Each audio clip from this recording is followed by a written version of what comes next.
Chapter 541. The moment they saw Yun Jian, the police officers surrounding the dojo, the officer who had explained the situation to Ai Guixuan and Gu Junjian, as well as Gu Junjian and Ai Guixuan, were all dumbfounded. Officer Bao, who was in charge of maintaining order at the scene, had been standing here ever since he had threatened them that the hostages inside would be killed if they dared to arrest the hostages. Moreover, the criminals inside were armed with guns. All of them were armed, so no matter how capable the hostages inside were, they would not be able to fight with guns. Officer Bao later received news that battling dragons, who were candidates for the Advanced Special Forces, and Team Monarch, who were official members of the Advanced Special Forces, were in the dojo. However, even if Team Monarch and battling dragons were in the dojo, they would still be suppressed. That was because the criminals were powerful. Officer Bao had no idea where the criminals had come from. By the time he led his men to surround them, they had already escaped. Before they escaped, the criminals had attempted to assassinate F Province's deputy mayor. However, the assassination failed and the deputy mayor was only shocked. Fortunately, he was fine. After their whereabouts were discovered, the criminals fled all the way to the dojo and held everyone in the dojo hostage. The criminals must have known that they could not escape with the entire city under lockdown, so they fled into the dojo in an attempt to buy time. Officer Bao was no fool. He had already guessed that the criminals were most likely from an organization.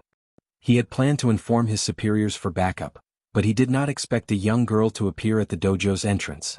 Don't go there. Don't go there yet. It might be a trap. Officer Bao was about to lead his men to where Yun Jian was when Ai Guixuan stopped them with a righteous expression.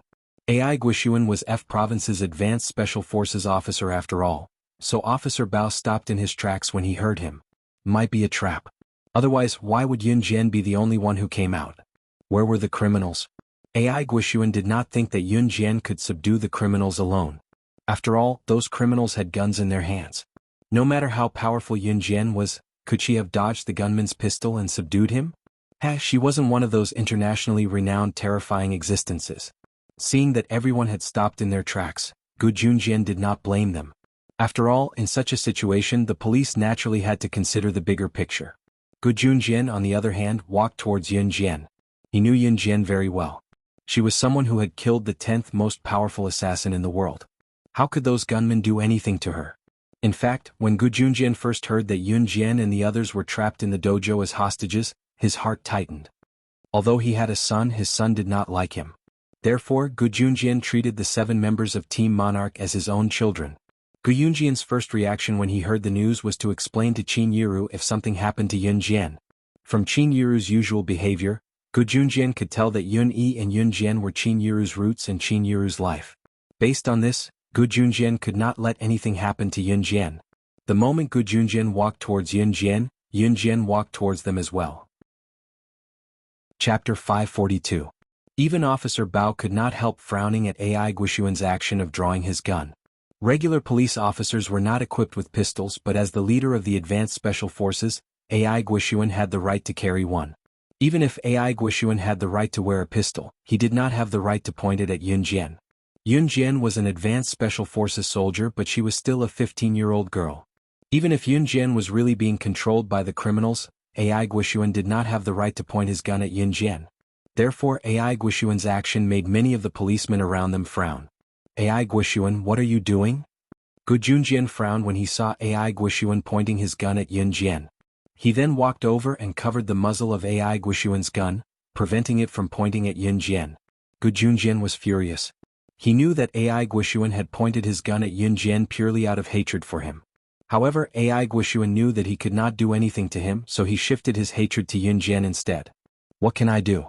She must be being controlled by the criminals. Gu Junjian, you shouldn't be protecting her like this even if you can't bear to. Are you still a soldier? Use your brain and you should know that she can't win against those criminals. I'm doing this for everyone's sake. Ai Guixuan said righteously. Smack. Gu Junjian swung his arm and slapped the gun out of Ai Guixuan's hand. He glared at Ai Guixuan, the fury in his eyes unstoppable. Ai Guixuan, don't you dare lay a finger on my people. Gu Junjian was trembling with rage. He took out his pistol from the holster by his waist and roared as he pointed the muzzle at Ai Guixuan's head. Seeing this, Officer Bao started to tremble in fear. 2 officers were arguing in front of him and both of them were leaders of the Advanced Special Forces. What should he do in such a situation? Yun Jian walked down the stairs and stood 10 meters away from AI Guixuan and Gu Junjian. Those people are already dead. Yun Jian was standing 10 meters away from AI Guixuan and Gu Junjian. Her gaze did not waver as she watched their actions, but she uttered the shocking words softly. Those people were already dead? Those bandits? How did he die? How could he be dead? Could it be? All the police officers at the scene, including Gu Junjian who had his gun pressed against AI Guixuan's head, as well as AI Guixuan and Officer Bao, turned to look at Yun Jian. They were shocked. There was a deathly silence. AI Guixuan was the first to react. He slapped away the gun that Gu Junjian had pressed against his head and grumbled at Yun Jian, "Dead? How is this possible?" AI Guixuan was about to dash toward the martial arts center. 2 steps later, AI Guixuan suddenly remembered something. He paused and raised his pistol again. His other hand rested on the handle as he cautiously made his way to the martial arts center. He still did not trust Yun Jian. Looking down, Yun Jian could not help feeling amused as she watched AI Guixuan walk past her gingerly. "Let's go in too." Gu Junjian put his gun away and signaled to Officer Bao before the few of them walked into the martial arts center. Chapter 543. When Yun Jian followed Gu Junjian back to the dojo, she saw AI Guixuan standing dumbly by the semicircular door before she could even see it. Clack. The gun in AI Guixuan's hand fell to the ground. AI Guixuan was rooted to the spot. "What's wrong? What's wrong?" Officer Bao panicked. He quickly raised his baton with the other officers and stared at the door fearfully. They could only see the semicircular door from where they were but not the dojo itself. AI Guixuan was standing at the semicircular door where everyone could see him. Officer Bao thought that AI Guixuan had walked to the semicircular door and saw the criminals in the dojo waiting for him to walk right into the trap, causing AI Guixuan to drop his gun in fear. Officer Bao and the others raised their batons.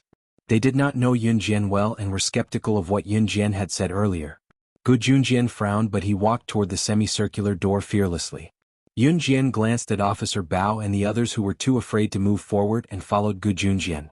Seeing that Gu Junjian had moved forward and there was no sound from AI Guixuan's side, Officer Bao and the rest frowned in suspicion before following Gu Junjian. With Gu Junjian in the lead, Yun Jian in the middle and Officer Bao and the others at the back, the group soon arrived at the semicircular door.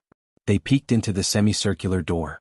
They would not have known if they had not peeked, but they were shocked when they did.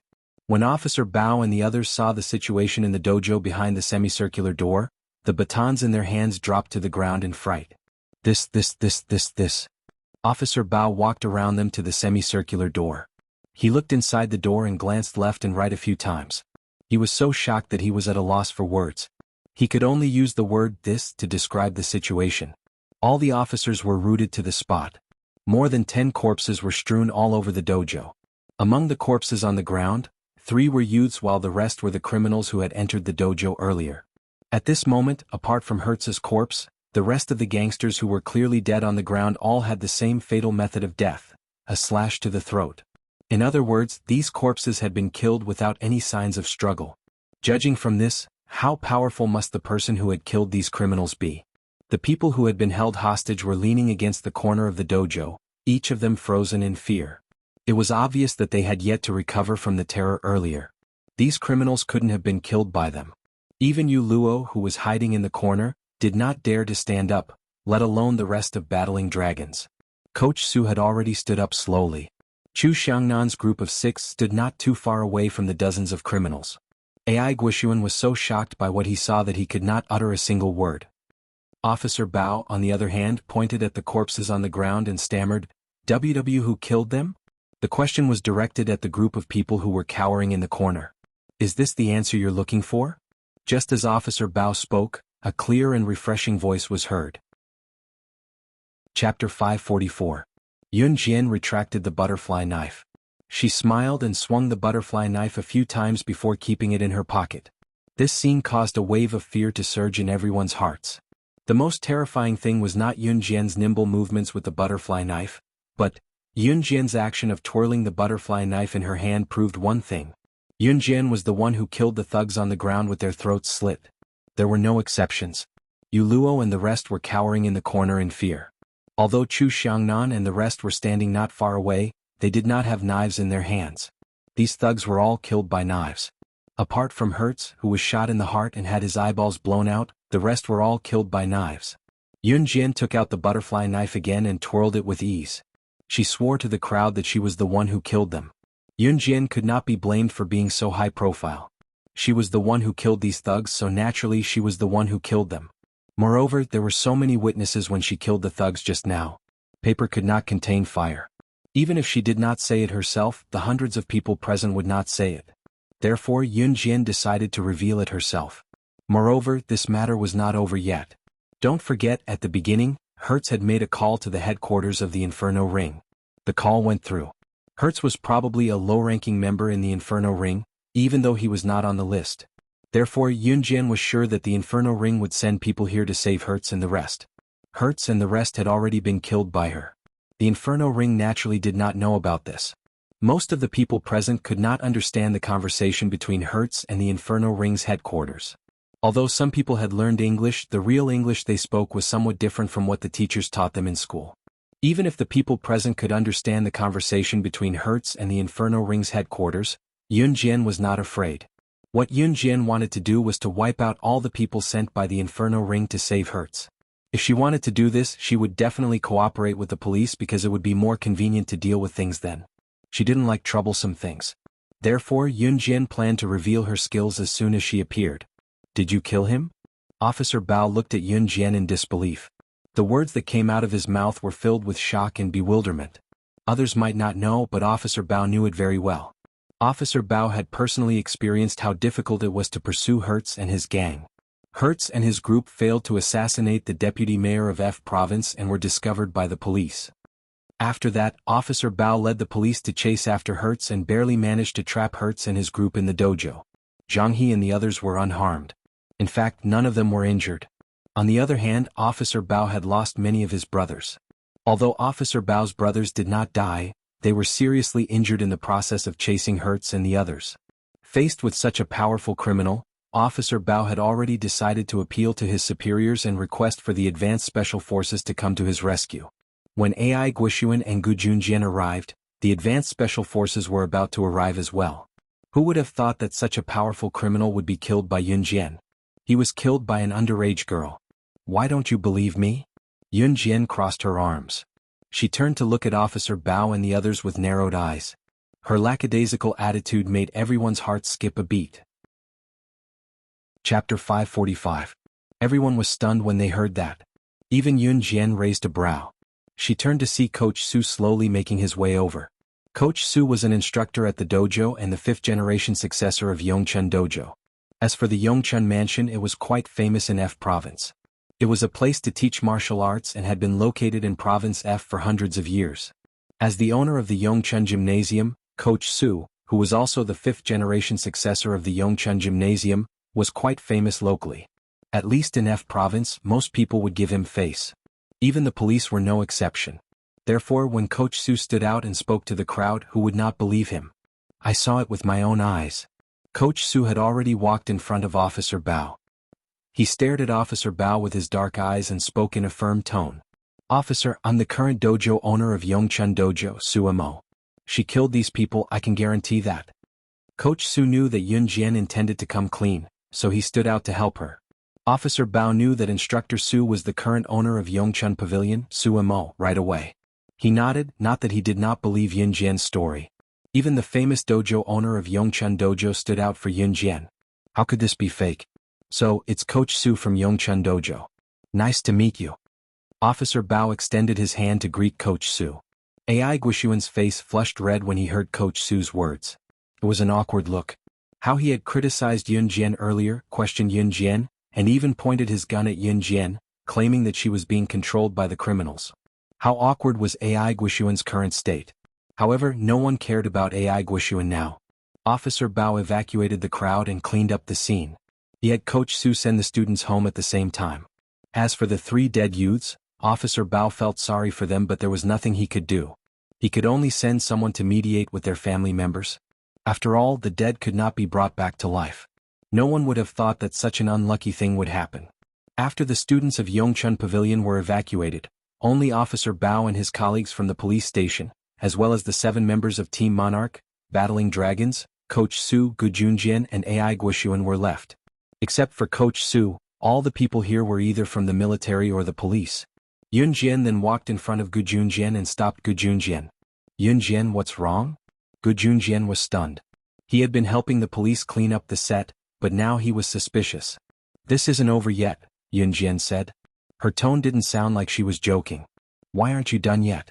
Yun Jian, do you think you haven't been in the limelight enough? 3 of them are dead. Lil Bin, Lil Wu, Lil Lei and the rest. Yu Luo hated Yun Jian to the core. Seeing how good Yun Jian was at fighting earlier, she was instantly enraged. Now that she had unintentionally overheard Yun Jian's words, Yu Luo even pretended to feel sorry for the 3 youths killed by the criminals to show Yun Jian's viciousness. Actually, Yu Luo only knew their names, but she was trying her best to make it seem like she was grieving for the 3 youths. Chapter 546. However, no one paid any attention to Yu Luo's words. After all, Yun Jian's capability was right in front of them. How could Yu Luo dismiss her with a few words? How could Yun Jian, who could kill the group of criminals just now, be a weakling? Go on.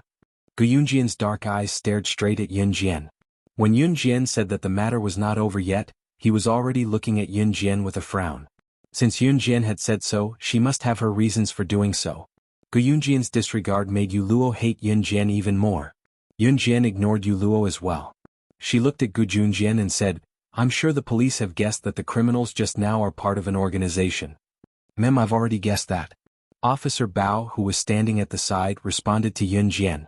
He then said with a hint of disappointment, it's a pity that we don't know the identities of these criminals. Otherwise, they will be brought to justice for the crime of assassinating the deputy mayor of F province and harming innocent people. TSK, Yu Luo scoffed from the side, but the target of her ridicule was Yun Jian. Yun Jian was doing this on purpose, wasn't she? Should she tell them about this and then pretend to be very powerful when talking to Officer Bao and the others? Did she think that she was some international big shot? Who did she think she was?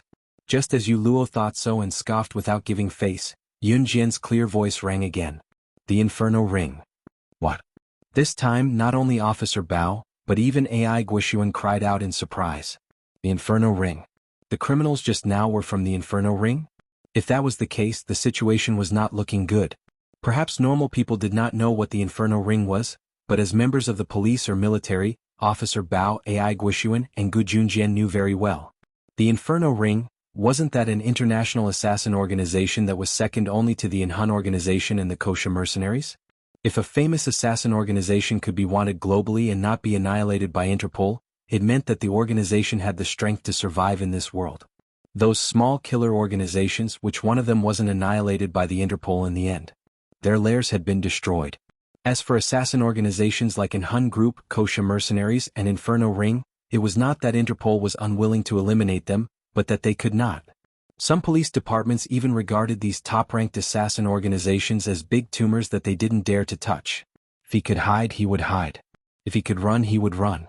These words had already become the default method of some police departments and international business politicians.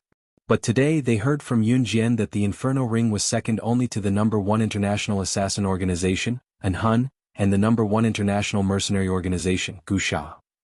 How could they not be stunned? What Inferno Ring? Yu Luo had never heard of the Inferno Ring.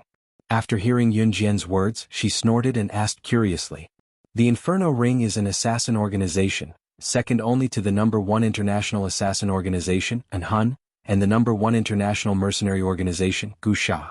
An assassin organization that even Interpol can't annihilate isn't something we can afford to offend. Officer Bao frowned, his voice trembling when he realized that he was sweating profusely from fear. Chapter 547. However, Yu Luo's words were ignored once more. AI Guishuan had even glared at Yu Luo a few times when she spoke. Why did he have such a dumb subordinate like Yu Luo? She did not even know what was important. How could they talk about the Inferno Ring?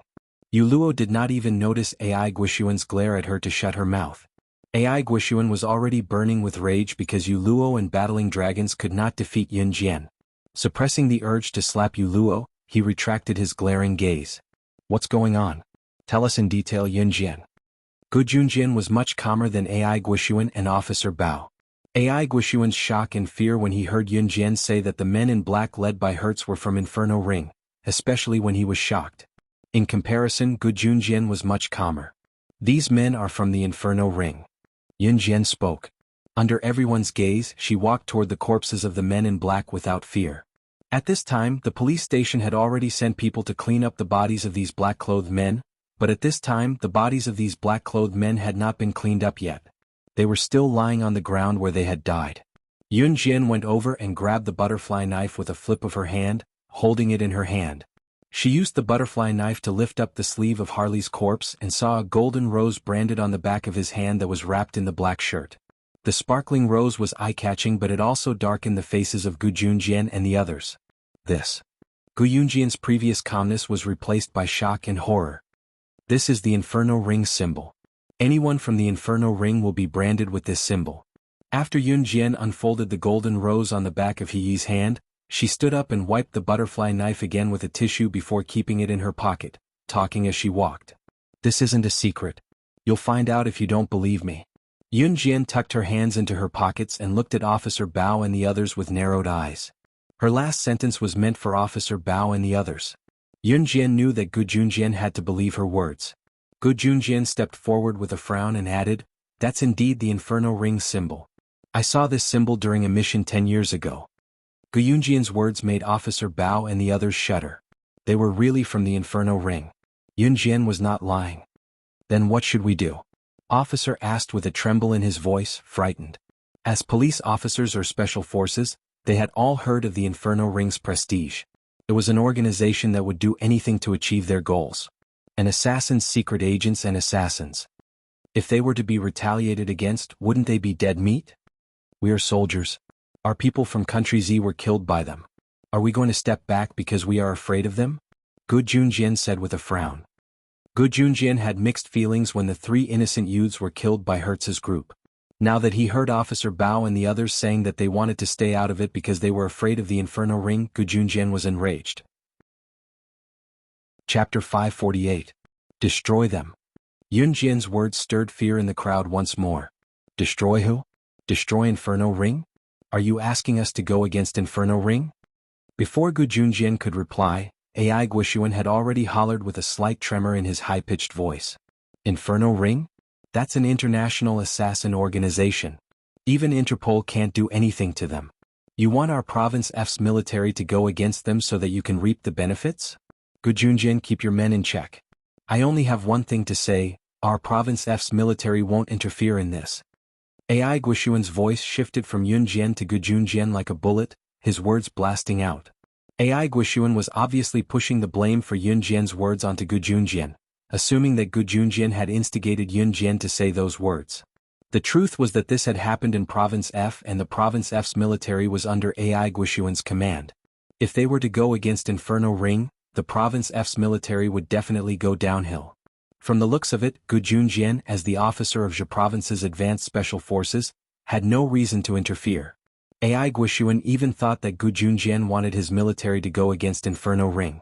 By then, Gu Junjian would be able to reap the benefits from the loss of many of his men, making Zhe Province's military stronger than his Province F's. If that was the case, wouldn't Gu Junjian be the one to be praised by Officer Yuan? AI Guishuan, can you be any more shameless? Gu Junjian was so angry that he pointed at AI Guishuan's head and roared.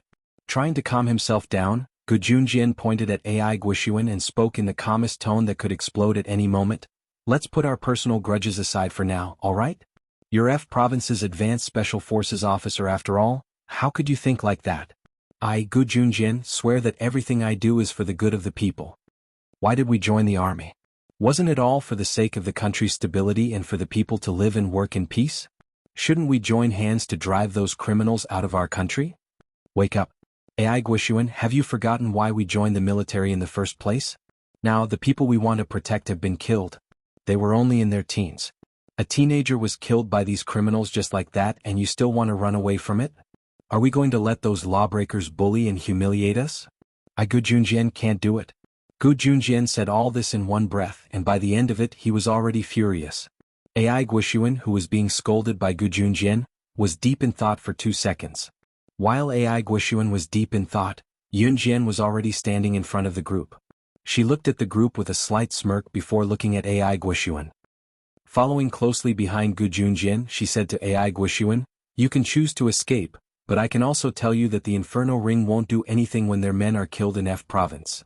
The Inferno Ring will be here soon. Of course, you can choose to retreat, but don't blame me for not reminding you that even if you don't destroy them, they'll destroy you. The Inferno Ring was an organization that would seek revenge. If their men were killed outside, the organization would definitely send people to assassinate them. Yun Jian had killed Hertz and his men, and the truth would come out sooner or later. So many people had seen her kill Hertz and his men, the Inferno Ring would definitely come knocking. By then, even AI Guishuan and his men would not be able to escape. What do you want then? After a moment of silence, AI Guishuan finally gritted his teeth and put aside his grudge with Gu Junjian to ask Yun Jian. Chapter 549. Eradicate the Inferno Ring completely. Make it a thing of the past. It was in line with Yun Jian's character to be able to spout such arrogant words. Everyone swallowed a mouthful of air. She was arrogant, but was it really possible for them to go against the Inferno Ring with all their forces combined? Was it even possible? It's not that we don't want to eliminate the Inferno Ring, but we can't fight them at all. Officer Bao said with a hint of frustration, picking up on what everyone else wanted to say. Now that they had offended the Inferno Ring, no one could escape. The only thing they could do now was to go head-to-head with the Inferno Ring. However, could they really win if they went head-to-head with the Inferno Ring? The Inferno Ring was an existence that even Interpol was no match for. Even Interpol would have to think twice before making a move against an assassin organization like the Inferno Ring, what more them? Whether it was Officer Bao, Gu Junjian or AI Guishuan combined, they only had this much power. How could they go head-to-head with the Inferno Ring? I'll ask Officer Yuan for backup from the higher-ups. Gu Junjian pressed his lips together. This was the only solution he could think of. AI Guishuan did not put up a front anymore. He knew how terrifying the Inferno Ring was. To go head-to-head with the Inferno Ring, everyone had to work together. Even so, we're still at a disadvantage. The Inferno Ring's forces are spread all over the world. Officer Bao said, troubled. Officer Bao's position in Province F was not particularly low, so he had the right to speak. Chu Ning and the others from Team Monarch as well as Yu Luo and the others from Battling Dragons, could only watch. However, Coach Su had nothing to do with these things. What if the Kosha mercenaries are added to the mix? The female voice that came out of nowhere shocked the officers and officers present. What? Officer Bao had yet to recover from his shock when he heard Yun Jian's words. He looked at Yun Jian in disbelief, his voice trembling. Kosha mercenaries? Wasn't that Gu Sha, the #1 mercenary group alongside the #1 assassin organization, and Hun? How could you know the Kosha mercenaries? AI Guishuan's legs almost gave out from the shock. At this moment, even Yu Luo, who was standing to the side, felt her heart tremble violently. Her intuition told her that Yun Jian was becoming more and more mysterious. If the people present did not know about the Inferno Ring, then perhaps there was a reason. After all, although the Inferno Ring was powerful, it was not a legendary existence. However, the Kosha mercenaries were different. The Kosha mercenaries were on par with the Hun organization. Internationally, it was an existence that struck fear into the hearts of major businessmen and politicians. It could be said that if Interpol had any chance of wiping out the Inferno Ring, it would have been impossible. Then it would be impossible to eliminate the Kosha mercenaries or the Hun organization. There was no possibility of that happening. You don't believe me? Yun Jian raised her eyebrows and said indifferently. So what if you know the Kosha mercenaries? That was the #1 mercenary group in the world. Do you think they'd help you? Moreover, if we were to go against the Inferno Ring, we wouldn't be able to go against them with just the help of some of the Kosha mercenaries, AI Guishuan said. Yun Jian frowned slightly, then raised a brow and said, what if we add the Hun organization to the mix? She had to wipe out the Inferno Ring this time. Chapter 550. Yun Jian lowered her eyelids, giving silent consent to everyone's doubts. She could not wait any longer. She had to annihilate the Inferno Ring this time. Xiao Zhu had died tragically in the hands of the Inferno Ring in her past life. Wolf, who had killed Xiao Zhu, was a member of the Inferno Ring. This was the truth Yun Jian had found out after a thorough investigation. As long as the Inferno Ring remained unpunished, Yun Jian would not be able to rest in peace. She wanted the Inferno Ring to pay the price. Destroy. Let the Inferno Ring have a taste of slaying God's wrath. Anyone who dared to provoke slaying God would have to suffer her wrath.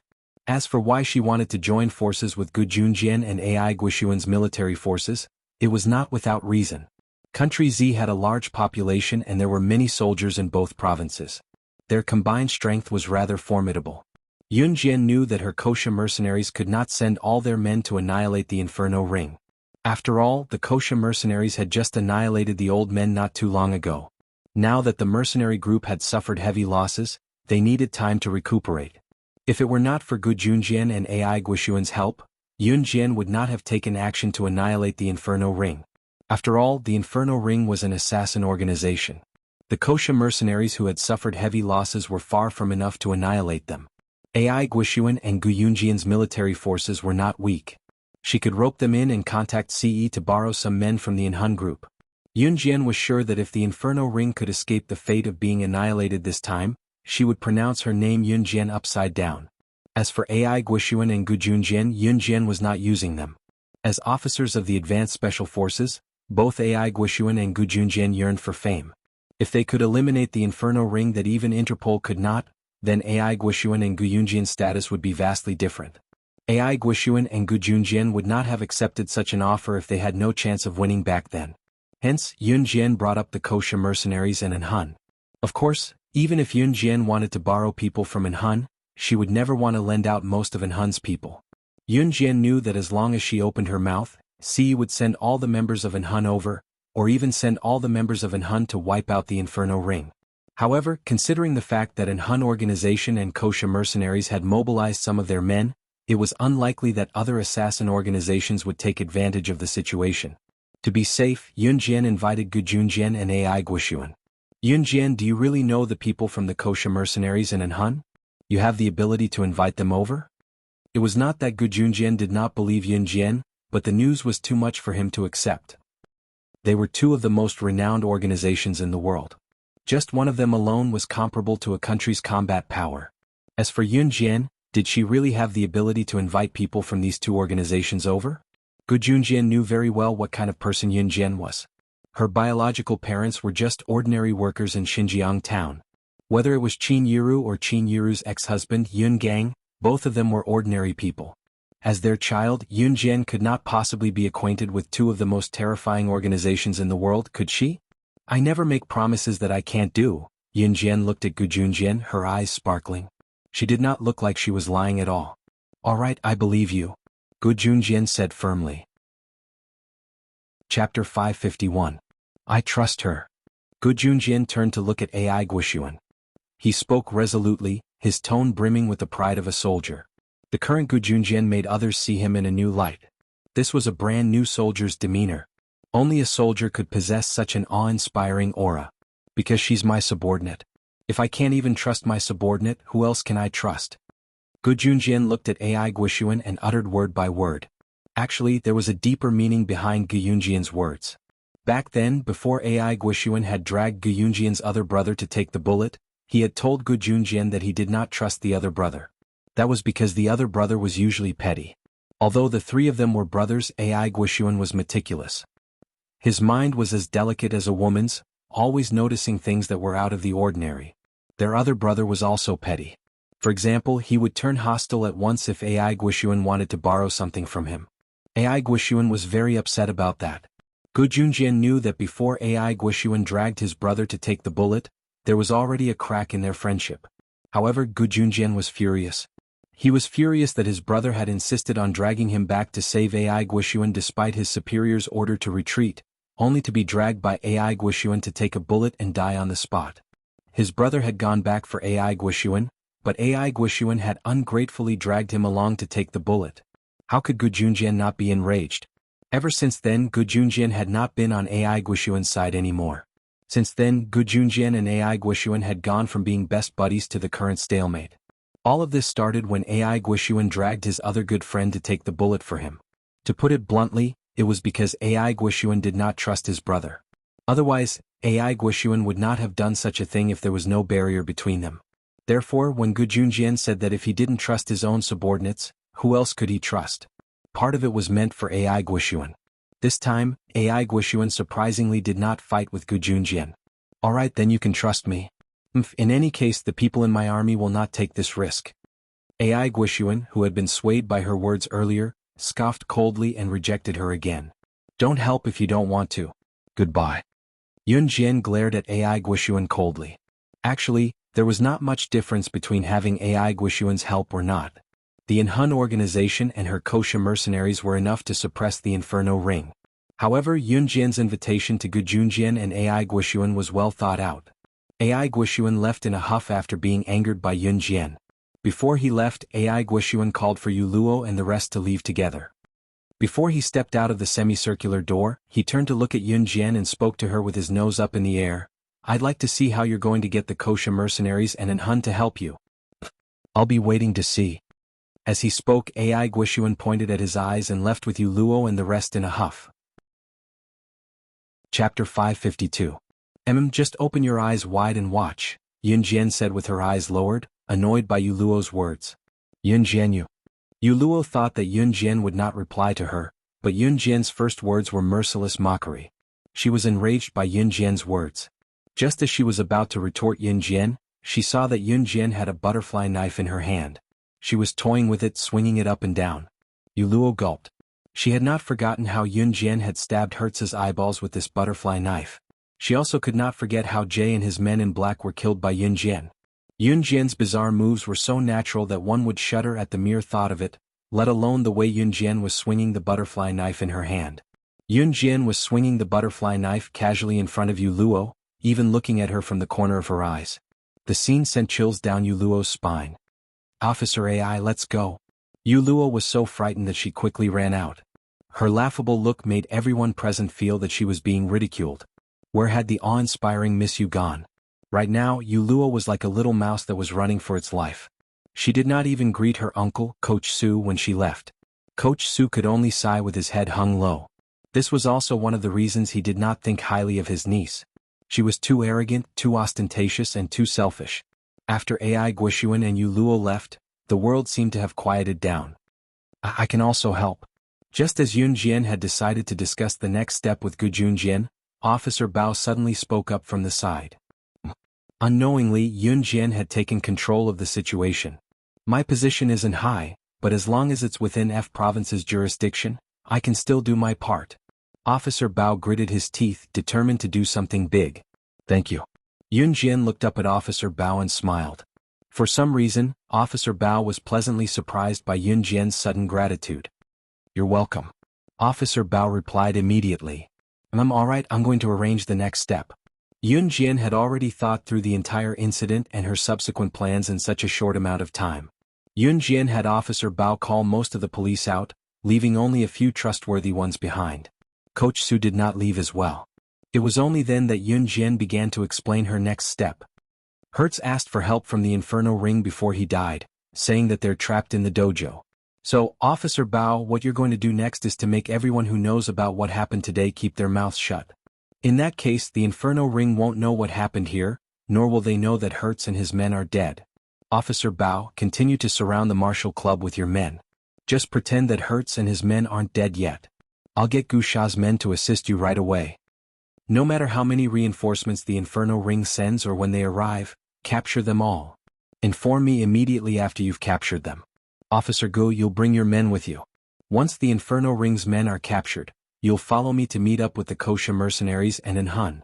We'll charge straight into the Inferno Ring's lair and catch them off guard. As for the Kosha mercenaries and Inhun, I'll arrange for them to come to the rescue." Officer Bao led a group of police officers to pretend that Hertz and his men weren't dead and continued to surround the dojo, waiting for the Inferno Ring to walk right into their trap.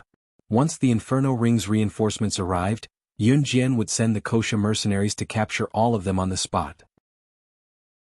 Chapter 553. As soon as Yun Jian finished arranging her plan, Officer Bao led the police to surround the dojo again.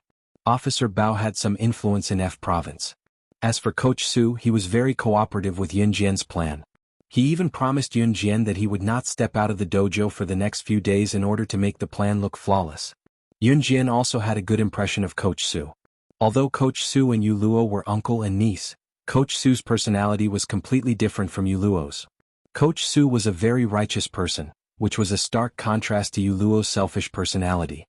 "Officer Gu, let's split up now. You go back to the Zhe Province Army and apply for a transfer of soldiers from the army. We'll meet at Qiaowan Pier in Country S." Yun Jian looked at Gu Junjian and said. Qiaowan Pier in Country S was the only way to get to the headquarters of the Inferno Ring. Usually, the headquarters of an assassin or secret agent organization were built on an island in the sea, and the hiding place was very secretive. Yun Jian had the ability to know about this. Don't forget, her Wuxia mercenaries intelligence team was the best in the world. Yun Jian could get the news directly from the intelligence team about any big or small international news. The headquarters of the Inferno Ring had been there for so many years. Her Wuxia mercenaries intelligence team had already figured out the coordinates of the headquarters of the Inferno Ring. Yun Jian even knew the exact location of the headquarters of the Inferno Ring, and how many square meters it was. Okay. Gu Junjian looked at Yun Jian suspiciously, but finally nodded in agreement. But after thinking for a while, Gu Junjian still asked Yun Jian, Yun Jian, Chaowan Pier in Country S is the headquarters of the Inferno Ring? Gu Junjian wanted to say something. Even Officer Bao, who was standing at the side, was equally shocked. The Inferno Ring had existed for so many years, and even the Interpol could not find a trace of it. Not to mention finding the headquarters of the Inferno Ring. Yet Yun Jian had directly given him the address. Coupled with the fact that Yun Jian had threatened to destroy the Inferno Ring the moment she mentioned it, and the fact that Yun Jian had killed all the members of the Inferno Ring, Gu Junjian was suddenly struck by a terrifying thought. Could it be that Yun Jian had a grudge against the Inferno Ring? Otherwise, why would a little girl like her pay so much attention to the Inferno Ring, which was second only to the Inhun organization and the Wuxia mercenaries? This shouldn't have happened. Yun Jian did not intend to hide the location of Inferno Ring's headquarters. She nodded in front of Gu Junjian and Officer Bao. Yes. Chu Ning and the others, who had been standing at the side without interrupting, were stunned speechless by Yun Jian's actions. They thought that they already knew Yun Jian well enough, but they didn't expect that. She even knew people from Inhun and Wuxia mercenaries? She even knew the location of the Inferno Ring's headquarters.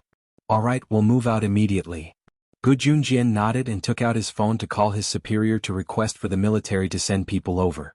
Yun Jian also sent a text to Snake Lizard, asking it to send some people to F Province to support Officer Bao's men and wait for the Inferno Ring to send people to rescue Hertz. Just after Gu Junjian and Yun Jian finished their calls and texts, a man with a deep frown appeared on his face. A man's voice that was deep in thought with a frown rang out.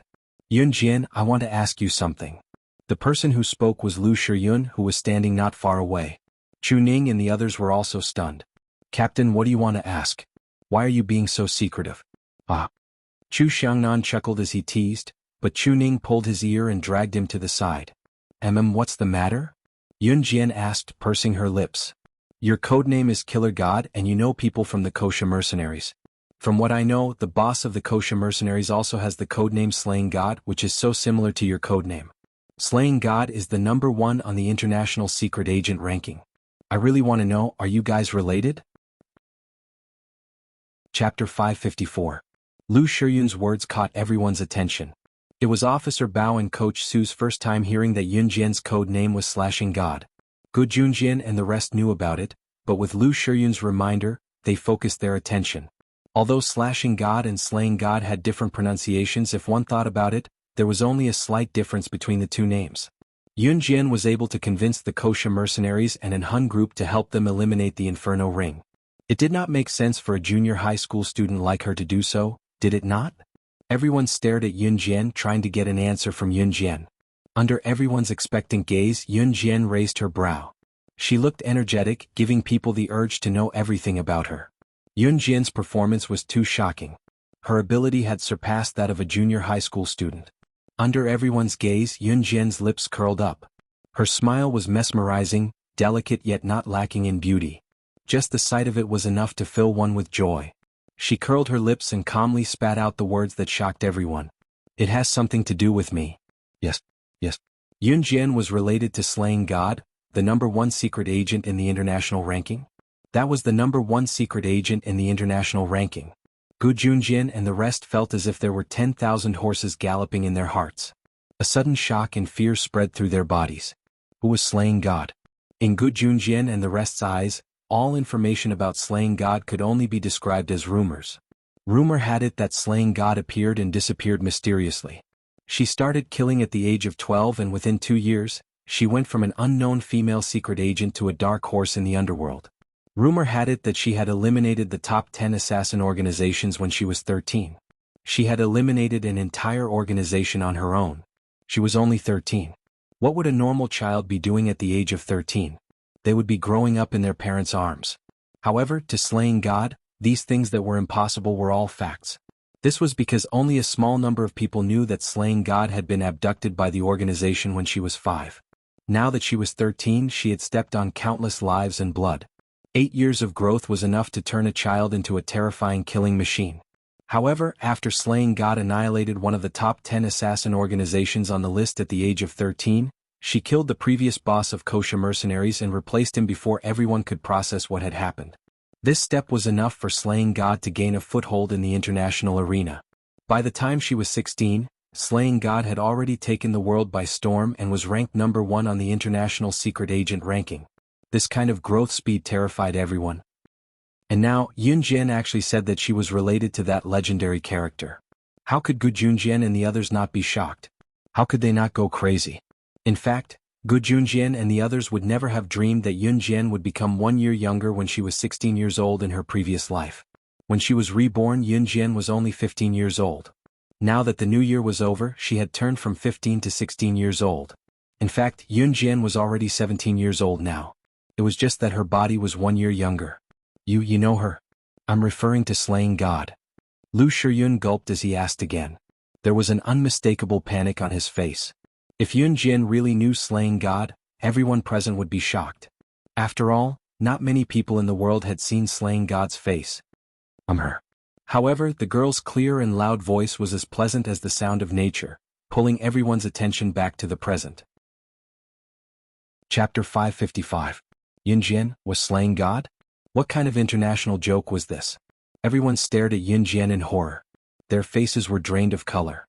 Slaying God, the top assassin on the international secret agent ranking, was not on the same level as everyone present. Some countries and regions had categorized slaying God as one of the people not to be trifled with. The mere thought of such a terrifying existence was enough to send chills down one's spine. Did Yun Jian just say that she was slaying God? However, Gu Junjian and the rest who knew about Yun Jian's skills were stunned. Gu Junjian in particular was completely dumbfounded and in disbelief. In spite of it, Gu Junjian was the one who knew Yun Jian's skills the best among everyone present. This was because Yun Jian had killed Wolf Blade, who was ranked 10th on the international assassin ranking. Wolf Blade, who was ranked 10th on the international assassin ranking, was killed by Yun Jian, a junior high school girl. No matter how one looked at it, it was completely unrealistic. However, it was the truth. Back then, Gu Junjian had thought that unless Yun Jian was one of the top 10 assassins on the international secret agent or assassin ranking, how could she kill Wolf Blade alone? She was a top-notch assassin. This. Lu Shiyun panicked when he heard Yun Jian's words. He looked at the smiling girl. Just when Gu Junjian believed her and the rest were doubtful and fearful, the girl's melodious voice was heard again. I was just kidding. When they turned to look again, Yun Jian was already squinting with her arms crossed. She tilted her head and looked at everyone. The glimmer in her eyes made them feel relaxed and happy. Phew, Yun Jian, isn't this a little too much? I almost believed it. Fang Xiaoran patted his chest. He seemed to be in deep shock. That's right. You really made me break out in a cold sweat. Chu Xiangnan, who had just been dragged away by Chu Ning by the ear, came back again. He stared at Yun Jian for a few seconds and laughed out loud, bringing back some of the tension in the air. Come on, my Yun Jian loves to joke around, ha. Chu Ning chimed in. However, Yun Jian didn't usually joke around. Yun Jian smiled awkwardly. Her smile was very shy. So it was a joke? Lu Shiyun recovered from the tense atmosphere and rubbed his nose. Compared to Chu Xiangnan's group, he was more careful. However, Lu Shiyun didn't think too much about it. Just a joke? Officer Bao was so frightened that he almost suffocated. Then he pursed his lips and the fear from before disappeared. Only Gu Junjian was still frowning and deep in thought. Yun Jian's joke made him feel that what she said was true. Yun Jian was the secret agent slaying God. Gu Junjian had a feeling that even if Yun Jian wasn't slaying God, she was still related to slaying God. However, Gu Junjian couldn't say what the relationship was. Yun Jian pursed her lips and spoke again. I do have a certain relationship with the kosher mercenaries, and the Inferno Ring has a grudge against the kosher mercenaries. So don't worry, the kosher mercenaries won't let the Inferno Ring off the hook. So you don't have to worry about being implicated. Yun Jian's words made everyone's expression change slightly. Officer Bao was the first to nod. Yun Jian's words made everyone feel more at ease. In fact, the thing that they were most afraid of when dealing with the Inferno Ring was that the Kosha mercenaries and an Hun group wouldn't come to help. Would they not be doomed if they went up against the Inferno Ring alone? Chapter 556. Alright, we can start now. Gu Junjian spoke up after Yun Jian was done giving instructions. Gu Junjian was the highest-ranking officer among everyone present, so he had absolute authority to carry out his orders. When the people present heard this, they all agreed. Officer Gu, leave this to me. Officer Bao had a good impression of Gu Junjian. To be honest, Officer Bao did not like AI Guixuan. Although AI Guixuan was considered Officer Bao's superior, the latter's attitude of not caring about their lives chilled Officer Bao's heart. To be honest, other than Yun Jian, Officer Bao and the others were the only ones who would be targeted for revenge after the Inferno Ring members died in the dojo. What Officer Bao did not expect was that his own officer in F Province, Gu Junjian, would come to his aid instead of AI Guixuan. Officer Bao was grateful for Gu Junjian's gesture. You stay here first. The Kosha mercenaries will be here soon to help you, Yun Jian said to Officer Bao. Officer Bao nodded. In the end, Yun Jian and the others bid farewell and left. Gu Junjian drove them back to Zhe Province overnight. Yun Jian and the others arrived at the dojo at night, but it was not too late. At least, the dojo and other places were still open at this hour, and so were the supper shops. Gu Junjian had planned to stay a night in F Province before returning, but he did not expect to run into something like this. Gu Junjian checked out of the hotel room he had booked and drove Yun Jian and the others back to Zhe Province overnight. They had planned to stay a night in F Province because they would get tired easily after driving for a long time. Moreover, they could not see the route clearly at night, but Gu Junjian could not be bothered with that now. Fortunately, Lu Shiyun and the others who had learned how to drive were able to switch with Gu Junjian for a while. Therefore, Yun Jian and the others returned to Zhe Province at 1 or 2 o'clock in the morning. Lu Shiyun, Chu Ning and the others were not strong enough, so Gu Junjian sent them all back home. Yun Jian had originally planned to go home before organizing a search for CE. Before that, Yun Jian had something more important to do. Qin Yuru, Xiao Yunzhu, and Yun Yi were currently in Xinjiang town and had yet to return to Longmen City.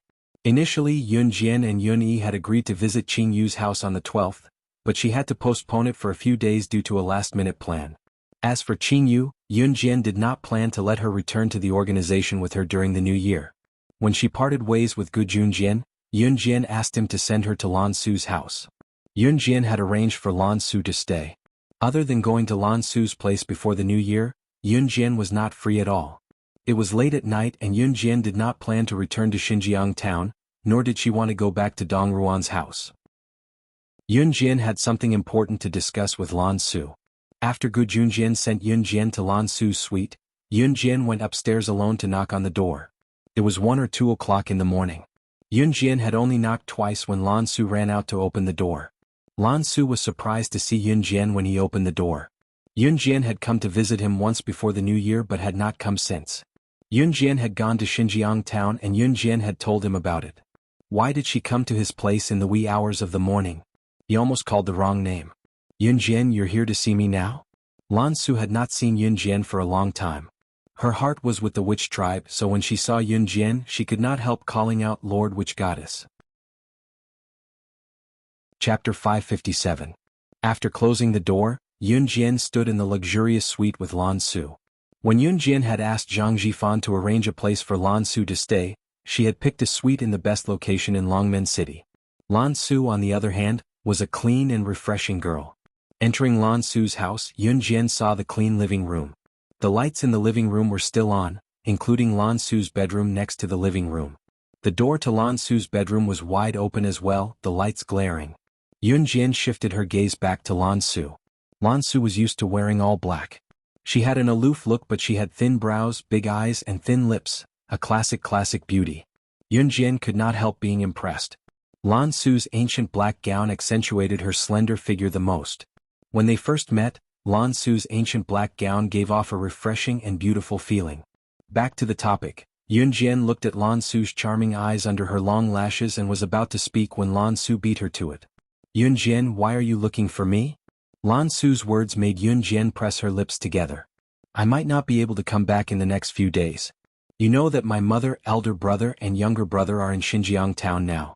What I'm going to do might bring them danger, so please go to Xinjiang town and look after them for me. Just make sure they're safe and don't let anyone take advantage of the situation, Yun Jian said.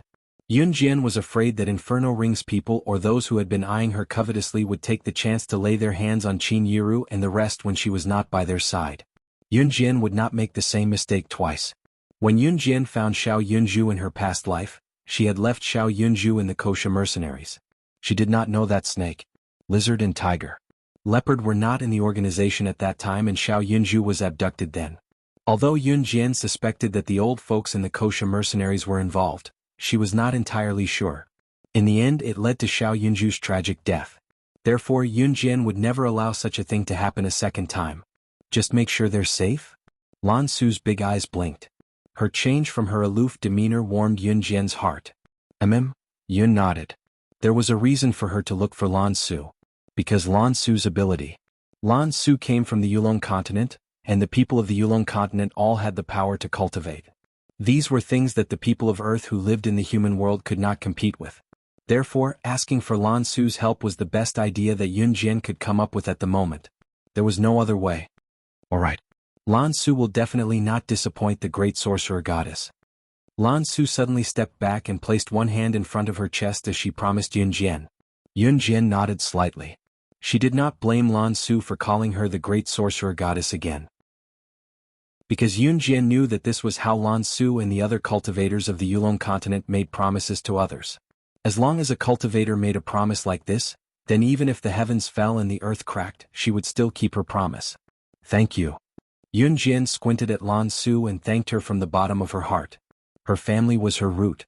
To Yun Jian, Qin Yiru and the others had already become a part of her that she could not part with. This is what Lan Su should do. Lan Su nodded. It was a dreamless night. Early the next morning, Yun Jian drove her Ferrari LaFerrari back to Xinjiang town with Lan Su. This was Yun Jian's first time driving a Ferrari LaFerrari back to Xinjiang town. Therefore, when she drove the car to Xinjiang town, Zhang Meihua, who was standing outside the house, did not recognize it immediately. Chapter 558. Yun Jian nodded. Ignoring Zhang Meihua's shock, she walked around her and headed into the house. Due to the urgency of the situation, she had returned to Xinjiang town to find someone to protect Qin Yiru and the rest, so she did not have time to talk to Zhang Meihua. It was Yun Jian's first time driving a Ferrari LaFerrari back to Xinjiang town. When she returned, the passers-by in Xinjiang town were shocked. The Ferrari LaFerrari that Yun Jian had modified had a wild and arrogant feel to it. In addition, there were only 3 Ferrari LaFerrari in the world. Therefore, in the eyes of the crowd, they had never seen a car like this before. Zhang Meihua knew that Yun Jian had started New Cruise, a company that sold cars, but she did not expect Yun Jian to drive a car back. Was Yun Jian not only 16 years old? One needed to be 18 years old to get a driver's license. Was she not breaking the law? However, Zhang Meihua did not think too much about it. After all, her precious granddaughter was now an advanced special forces soldier. She was the director of New Cruise. She was too busy greeting her. However, Yun Jian did not pay any attention to Zhang Meihua at all. Naturally, Yun Jian still remembered how Zhang Meihua had treated her mother. However, she pretended not to know because Zhang Meihua was treating Qin Yiru very well on the surface. Although she was pretending to be nice to Qin Yiru due to her identity, as long as Qin Yiru was happy, Yun Jian would not stop her. After all, Zhang Meihua was Qin Yiru's biological mother. Naturally, Qin Yiru treated Zhang Meihua like a mother and daughter. In short, as long as Qin Yiru was happy, Yun Jian would pluck the moon from the sky. As soon as she entered, Yun Jian saw her mother, who was becoming more and more glamorous, sitting in the living room and chatting happily with a group of relatives who had come to visit Zhang Meihua. Due to Yun Jian, these relatives were now courteous to Qin Yiru and fawned over her as much as they could. Qin Yiru did not have to worry about anything now, so Qin Yiru looked much younger than before. Qin Yiru stood up immediately when she saw Yun Jian enter with Lan Su. Xiao Jian, why are you back so soon? Where's Officer Go? Why didn't he send you back? Qin Yiru went up to check Yun Jian and asked suddenly. Mom, Officer Go had something to do and went back.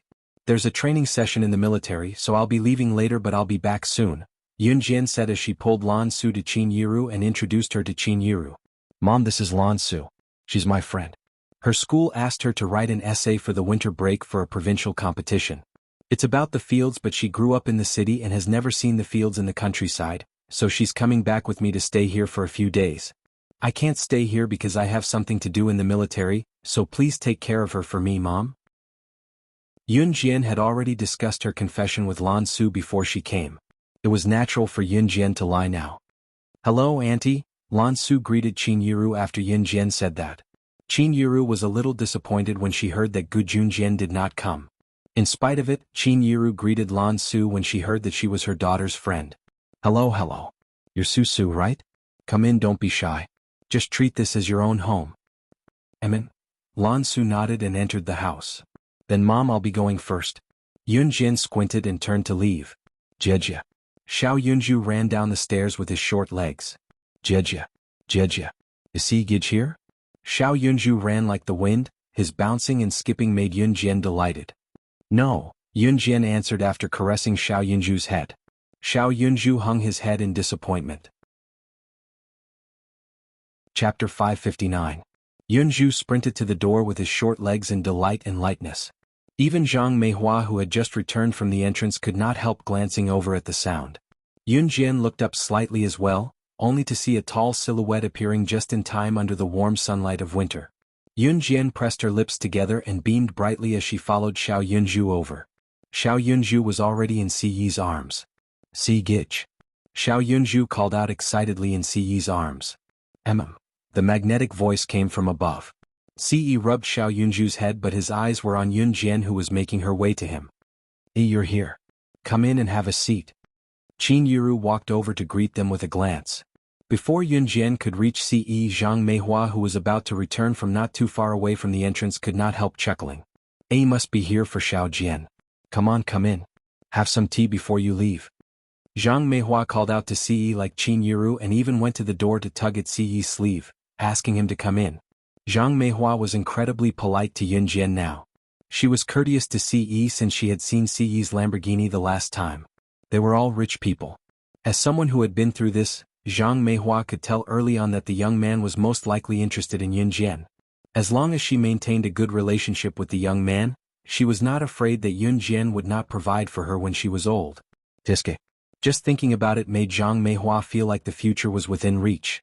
Why didn't she think of treating Qin Yiru and Yun Jian better from the beginning? Then there's no need to be so friendly now. However, just as Zhang Meihua was about to touch Si Yi with her dry and wrinkled hands, Si Yi avoided her. No need. Si Yi turned his head and glared at Zhang Meihua. Zhang Meihua's heart clenched when she saw his unapproachable look, coupled with his arrogant aura. At this moment, Zhang Meihua could feel Si Yi's murderous intent, so she didn't dare to move a muscle. Yun Jian clearly saw Si Yi's small movement, but Qin Yiru didn't notice it. Yun Jian walked to Si Yi's side and looked at Xiao Yunju, who was nestled in Si Yi's arms, with a gentle gaze. Si Yi's gaze was fixed on Yun Jian. Qin Yiru walked to Si Yi as well. Qin Yiru looked at Si Yi and greeted him warmly. Yi, come in and have some tea. Sure. At Qin Yiru's invitation, Si Yi shifted his gentle gaze away from Yun Jian and nodded at Qin Yiru with his perfect side profile. His attitude toward Zhang Meihua and Qin Yiru just now was a stark contrast. Zhang Meihua stood aside awkwardly, but she dared not say anything. She could see Si Yi and Yun Jian's attitude toward her even if she was dumb. To prevent Si Yi and Yun Jian from getting impatient, Zhang Meihua kept her mouth shut and followed Si Yi and Yun Jian into the house. Yun Jian had planned to go to An Hun Group to look for Si Yi, but she didn't expect Si Yi to be back, so she didn't have to rush to An Hun Group. There was no harm in staying at home a little longer, so Yun Jian walked side by side with Si Yi into the house. Qin Yiru walked in front. Chapter 560. From the moment Lan Su saw Si Yi, she was completely dumbfounded. It was different from when she first found Yun Jian. When she first found Yun Jian, Lan Su was only pleasantly surprised. Yun Jian was the sorcerer goddess of the sorcerer tribe. Her status was one of the best in the entire Yulong continent. In her previous life, Lan Su was the protector of the sorcerer goddess. Therefore, when she found the sorcerer goddess of the sorcerer tribe, Lan Su was only pleasantly surprised. It was the ecstasy of finally finding the sorcerer goddess of the sorcerer tribe. However, the moment she saw Si Yi, Lan Su was completely shocked. The Yulong continent was a very vast world. However, in the Yulong continent there was actually a higher level. The universe was vast and boundless. As humans on Earth, they were just as insignificant as dust in the vast universe. The Yulong continent was located in the endless outer space between the universe and Earth. Perhaps one day humans would be able to reach there. However, even if they took a rocket and set off from Earth, they would not be able to reach the Yulong continent even after a few million years. This was the difference. Similarly, although the Yulong continent was a land of immortal cultivation, it was completely impossible for the people of the Yulong continent to come to Earth from there. As for the tunnel in the ancient tomb that led to the Yulong continent, it was actually man-made. That tunnel was actually a teleportation array. A transportation portal could directly transport the people of the Yulong continent or the people of Earth to the other continent through the tunnel. Lan Su also came to Earth through that tunnel. As for the Lord God, the reason why Lan Su was so terrified when she saw Ce was because that tunnel was rumored to be a formation set up by the Lord God. He directly tore the space apart and set up a transportation portal on Earth and the Yulong continent at the same time. Lan Su was sure that even the sorcerer goddess of the sorcerer tribe would not be able to do such a thing when she was at her peak. Not to mention a possibility, she did not even have to think about it. As for the Sir God's appearance, Lan Su had only seen the Sir God's appearance once when he followed the sorcerer god to the Yulong mainland. The phrase, shocking the heavens, was referring to that time. Lan Su naturally remembered what he looked like. As for the Lord God, Lan Su's information was limited. He had only heard that the Lord God had come to the Yulong continent from the deity continent, which was far above the Yulong continent. But today, Lan Su actually saw the Lord Divine Lord who was revered by all living beings here. How could she not be alarmed? How could he not be respectful? Ce looked exactly the same as Sir God. Lord Divine Lord? Qin Yiru walked to the front. She was the first to see Lan Su's terrified face. She immediately asked suspiciously.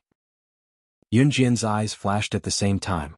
She had heard Lan Su talk about the Lord Divine Lord before, but she did not know much about it. When Ce saw Lan Su greet him respectfully, he reached out and pressed his slender fingers to the side of his head.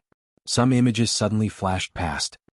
He frowned slightly, and a trace of seriousness appeared on his handsome face. Mom Lan Su loves acting. She plans to develop her career as an actress in the future. We are usually like this. Cooperate with her more and improve her acting skills, Yunjian explained as she pursed her red lips. In 1998, the entertainment industry in Country Z had already begun to develop. Those who did not have a television at home more or less knew what it was like to be an actor. Chapter 561. Still want to act? She wants to be an actress. The path of being an actress isn't easy. She's an actress. She'll be laughed at if she wants to be an actress. Yunjian had just finished speaking when Zhang Meihua walked over to Lan Su and nagged at Lan Su. In the eyes of the older generation, being an actress meant being in the limelight just like the actors in ancient times. In the beginning of the entertainment industry, actors were disdained by the masses. In 1999, things had started to improve, but in the eyes of the older generation like Zhang Meihua, actors were just entertainers, and entertainers were just people who sold their faces. No one would have thought that in the years to come, actors would become household names. Zhang Meihua looked down on actors and acted as if she was doing Lan Su a favor. In front of Yunjian and Ce, she persuaded Lan Su not to become an actress. In reality, Yunjian had only said those words to cover up Lan Su's loss of composure. She hadn't expected Zhang Meihua to believe her words and even used the tone of an experienced person to persuade Lan Su. Of course, Yunjian knew that Zhang Meihua had said those words to gain her favor. Even if Lan Su's ambition was to become an actress, Yunjian didn't like how Zhang Meihua belittled actors and tried to gain her favor. No one had the right to belittle any industry. Who knew if actors were doing well now, but what if they could get better in the future? When TV drama actors first started to develop, they were disdained by everyone. Mom stopped talking. Even Qin Yiru couldn't stand Zhang Meihua's words. She walked over to Zhang Meihua and tugged at the corner of her clothes. Even if the industry wasn't doing well in the beginning, since it was Lan Su's own path, Qin Yiru thought it wouldn't be bad. However, Zhang Meihua seemed determined to persuade Lan Su. She pushed Qin Yiru away and continued to speak to Lan Su. Young lady, I'm just being kind. You're a beautiful young lady. Why do you want to be an actress? Hurry up and focus on your studies. Getting into university is the most important thing. These words made Lan Su even more embarrassed. She was at her wits' end when it came to people like Zhang Meihua. Yunjian was just looking for an excuse. She didn't expect Zhang Meihua to hold on to this matter and not let it go. Actually, Zhang Meihua thought that she was knowledgeable. Her main goal in persuading Lan Su was to make Yunjian feel that she was a kind person and that she would help her persuade Lan Su to repent. Lan Su looked at Yunjian awkwardly. Yunjian pursed her lips. Zhang Meihua was still rambling on when Yun Jian turned to look at Qin Yiru and said, "Mom, let's go upstairs." With that, Yun Jian called Lan Su Ce and Xiao Yunju to follow her upstairs. Hey hey. Zhang Meihua waved her hand downstairs but was blatantly ignored. She was furious but she didn't dare to say anything. She could only walk away with her but swaying. At this moment, Yun Jian had already brought them upstairs to the small room that Yun Jian was staying in. Lan Su, what exactly happened just now? Yun Jian turned to look at Lan Su and continued to ask. Lan Su looked up at Ce in fear. She then said calmly, Yun Jian, why does he look so similar to Sir Immortal Lord? Or is he Sir Immortal Lord? Chapter 562. After Lan Su finished talking about the Lord Divine Lord, Yun Jian raised her eyebrows slightly, but she didn't make a sound. Ce remained silent the entire time. Xiao Yunju was still holding a large pile of building blocks in his hands and was happily setting them up. Xiao Yunju didn't even know what was going on. Lord Divine Lord? Yun Jian raised her eyebrows, but she didn't have any recollection of it. Lan Su said that she was the sorcerer goddess of the sorcerer tribe. Even if this was true, Yun Jian didn't remember this. And now, Lan Su said that Ce looked like the Lord Divine Lord. Moreover, Lan Su had followed her to the Lord Divine Lord's sacrificial ceremony in the Yulong mainland. Yun Jian didn't have any recollection of it at all. If Lan Su didn't mention it, she wouldn't even know that she was from the Yulong mainland.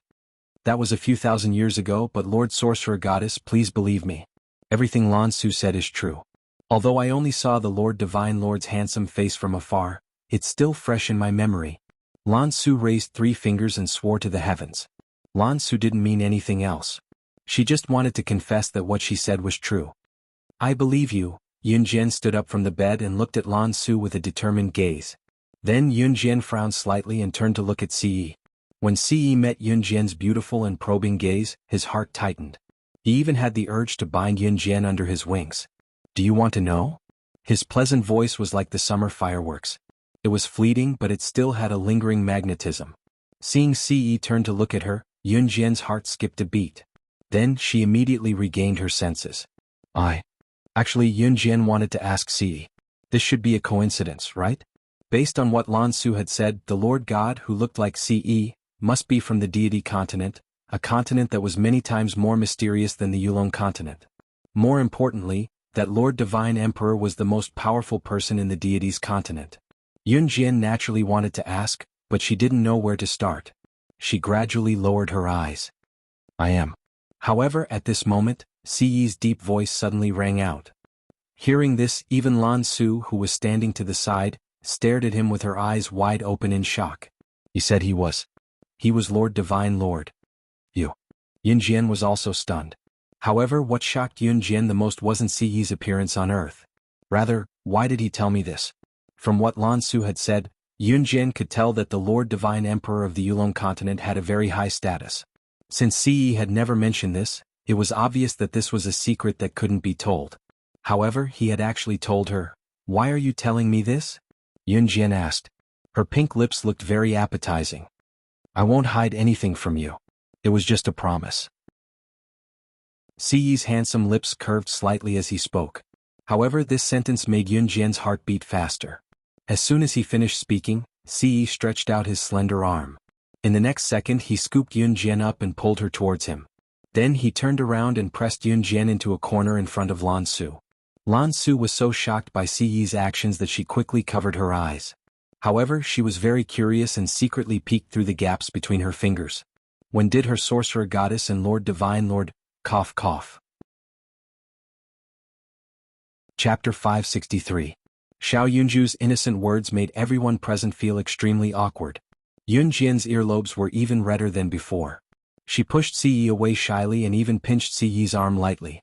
Ce immediately let go of Yun Jian's push. He looked at Xiao Yunju helplessly. Cough cough.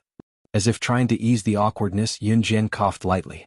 When she was done with the initial awkwardness, she asked Ce randomly as if trying to adjust her emotions. Since you're the Lord deity that Lan Su mentioned, why did you come to this world? Yun Jian's words were purely to cover up Ce's sudden actions. Ce's eyes stared unblinkingly at Yun Jian. The gentleness in his deep black eyes was clearly visible. I don't remember everything that happened in the past. I was born here, the young master of an armaments family. Ce didn't hide anything from Yun Jian. He didn't even tell Adam and Mo's son who were by his side. Lan Su was Yun Jian's subordinate. Since Yun Jian didn't mention it, Ce didn't mind. Yun Jian then heard the gist of things from Ce. Ce only remembered that he was the Sir God of the deity's continent. He didn't forget anything else. What he remembered were only fragments. It was as if a movie was playing in his mind. He only had intermittent memories. He didn't remember everything. As for why he came here, he had already forgotten. However, he remembered that the entrance to the Yulong continent was the ancient tomb. That was why Ce told Yun Jian that he was going to the catacomb and that it was a must. That was why Ce knew so much about the sandalwood box. When Yun Jian heard this from him, she immediately came to a realization. Lan Su, who was standing to the side, finally regained his senses from Ce's actions towards Yun Jian. Lan Su, who was standing behind Yun Jian, did not hear a single word Ce said. Don't look at Lan Su's usual attitude of keeping people 1,000 miles away. At this moment Lan Su was actually thinking. She, the witch goddess, was enlightened. She was actually with a man. One had to know that when the sorcerer god was still alive, not a single man had appeared by her side. If the sorcerer god gave birth to a daughter, it could only be a girl. That girl could inherit the position of the sorcerer god. However, it was a pity that the witch goddess in her previous life did not even have a man by her side, let alone being in a relationship with a man. What Lan Su wanted to do the most right now was to tell the good news to everyone in the shaman tribe. Sister, I want a kiss. I want a hug. After Ce and Yun Jian finished talking, Xiao Yunju was very smart. He knew that it was time for him to interrupt, so he spoke up. At the same time Xiao Yunju even stretched out his arms. He pouted and looked at Yun Jian adorably as he shouted. When Ce heard that Xiao Yunju wanted a kiss and hug from Yun Jian, his handsome face immediately darkened. Then he pulled Xiao Yunju over discreetly and carried Xiao Yunju in his arms before Yun Jian could hug him. Big brother Ce. Xiao Yunju was very happy to be carried by Ce. He shook his little arms and his beautiful little face was flushed. Good boy. Ce carried Xiao Yunju with one arm and rubbed Xiao Yunju's head at the same time. At this moment, Lan Su was looking at Yun Jian in surprise. She asked Yun Jian, Sorcerer God, when will you be able to have a child with Sir Immortal? As long as the sorcerer god gave birth to a girl, even if she could not return to Yulong mainland with her, she could still let her child inherit the position of the sorcerer god. Chapter 564. Lan Su's straightforward words made Yun Jian blush. Ce, on the other hand, smirked at Lan Su's words. Wait for her to come of age. Ce was even more direct as he hugged Xiao Yunju and replied to Lan Su. Lan Su's question was enough to make Yun Jian blush, but what Ce said next made Yun Jian blush even more. What was worse was that Ce had been staring at her with his deep, dark eyes. His eagle-like gaze gave off an endless sense of conquest. That's great. Lan Su clapped her hands happily. Yun Jian was 16 now. She could afford to wait for another 2 to 3 years. She had waited for thousands of years. Cough cough. Xiao Zhu's still here. Yun Jian looked up with a rosy face and hinted. Xiao Yunju was currently looking back and forth between Yun Jian and Ce with his beady eyes. After a while, Xiao Yunju suddenly asked, Jejia and Si Gij are going to give birth to a little sister for Xiao Zhu to play with? That's great. Right after Xiao Yunju said that, Yun Jian was about to lecture Xiao Yunju about his words. The door was suddenly opened. Qin Yiru was standing at the door with 4 steaming cups of tea. Yun Jian was speechless. Did her mother hear that? Qin Yiru walked in suspiciously and placed a few steaming teacups on a small tea table under everyone's watchful eyes. Susu Xiao Zhuai Xiao Jian, these are freshly brewed tea leaves. Drink them while they're hot. Qin Yiru said. She probably did not hear it. It was fortunate that Xiao Yunju did not speak loudly just now. Yun Jian breathed a sigh of relief. Pressing her lips together, she picked up the teacup and blew on it softly. Xiao Jian, I heard you guys talking about giving birth to a little sister just now. What are you giving birth to? Qin Yiru asked out of the blue. Qin Yiru did not hear her clearly. Yun Jian's hand that held the teacup froze. Her heart skipped a beat, but she pretended nothing was wrong and told Qin Yiru, Mom, you must have heard wrong. As she spoke, Yun Jian stood up and walked over to pull Ce out of the house. Before that, she took Xiao Yunju from Ce's arms and let Xiao Yunju follow Qin Yiru. Mom, I should go to the military. I'll be late if I'm late. Yun Jian tugged the corner of Ce's sleeve and walked out. Ce pressed his lips together. His lips were curled up as if none of this had anything to do with him. Hey, don't be in such a hurry. Look, A hasn't even drunk the tea yet. Qin Yiru called out from behind. Mom, he's not thirsty, Yunjian said and pulled Ce out of the house quickly. This child. Qin Yiru called out softly, but there was a sense of helplessness in her voice. Yunjian pulled Ce out of Zhang Meihua's house. Let's take my car, Ce spoke up. Yunjian thought about it and decided to leave the Ferrari in Xinjiang town.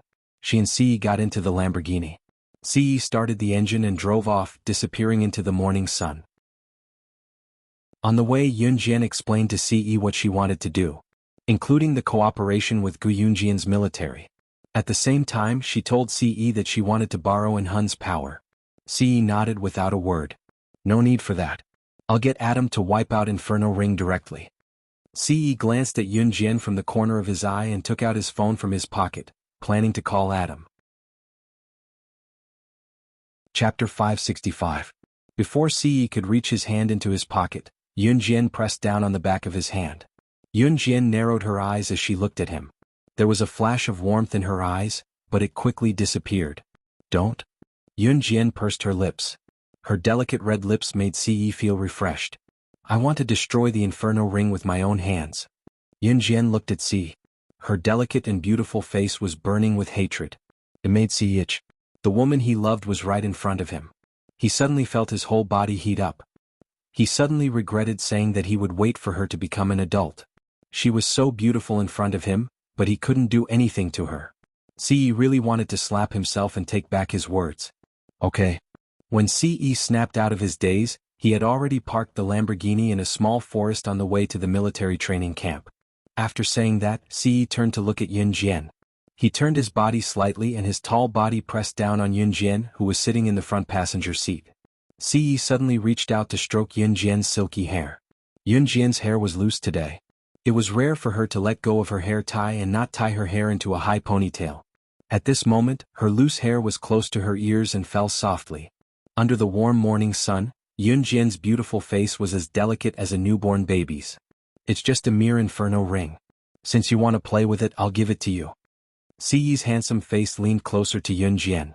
Although Yunjian was in the prime of her youth, she was no longer a girl who would be shy when she heard sweet words from a man. Besides, what Ce said wasn't anything mushy or sweet. However, at this moment Yunjian's cheeks were flushed red. She pursed her lips slightly, and a touch of bitterness spread throughout her body. If international businessmen, politicians, or some of the underworld leaders were to hear Ce's words, they would probably be so scared that their faces would change color instantly. What do you mean by a mere Inferno Ring? If even Inferno Ring, an assassin organization that was second only to Hun and Kosha mercenaries, could be described as insignificant, then what other organization would be worthy of his attention? Yunjian lowered her head, but she felt warm inside. She wasn't the kind of girl who would be fooled by sweet nothings, but Ce's words warmed her heart. Just as Yunjian felt Ce's tall figure gradually approaching her, she expectantly thought that he was going to do something to her. Suddenly Ce sat up straight. He suddenly curved his lips.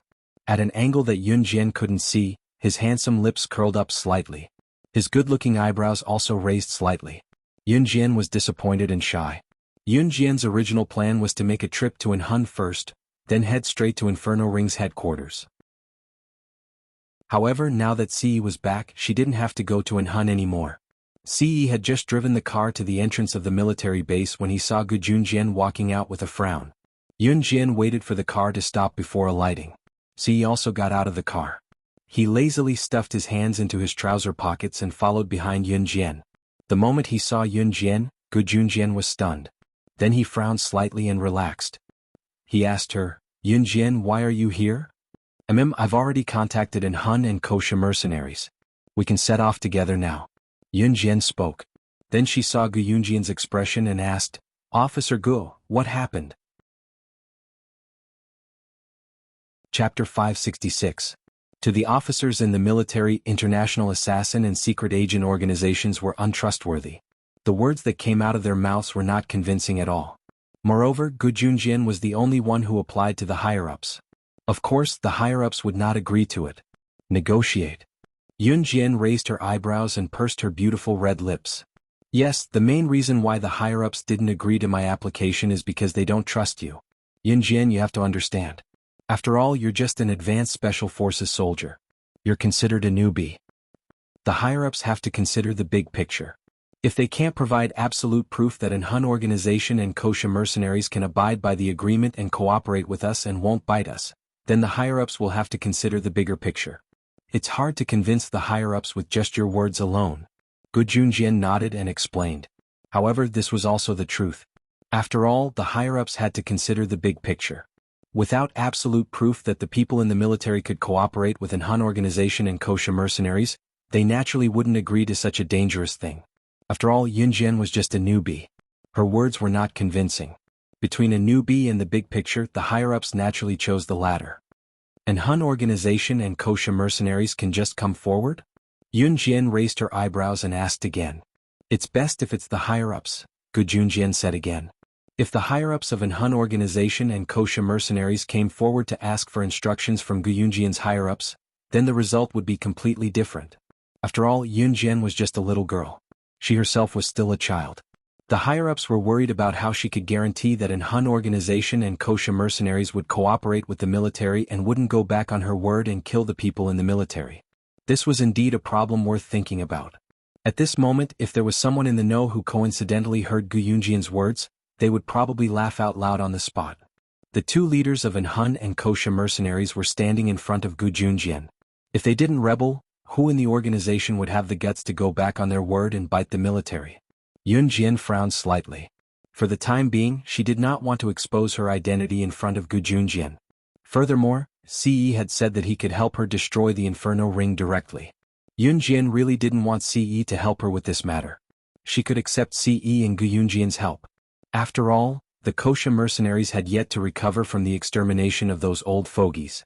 However, Yunjian did not want Ce to exterminate the Inferno Ring for her.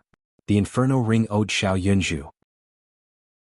Yunjian wanted to replace Xiao Yunju and take back the Inferno Ring bit by bit. How could she let those people from the Inferno Ring leave this world so easily? This was letting them off too easily. However, at this moment, she did not expect that Gu Yunjian's men would not be able to help her. Yunjian knew that the Inferno Ring was not weak. Hence, even after borrowing the manpower from an Hun and her own kosher mercenaries, she still felt that it was a little insufficient. However, she did not want Ce to lend her more manpower. After all, an Hun also needed turnover. She knew that Ce doted on her, but she did not want to become a woman who relied on men to grow up. However, she knew that there was someone behind her. He would always be standing behind her. Hence, Yunjian dared to exterminate the Inferno Ring so boldly, under the circumstances that her own kosher mercenaries had yet to recover. Let me settle this matter. At this moment, Ce's mellow voice sounded. His tone was as if this matter was as easy as sesame seed dust to him.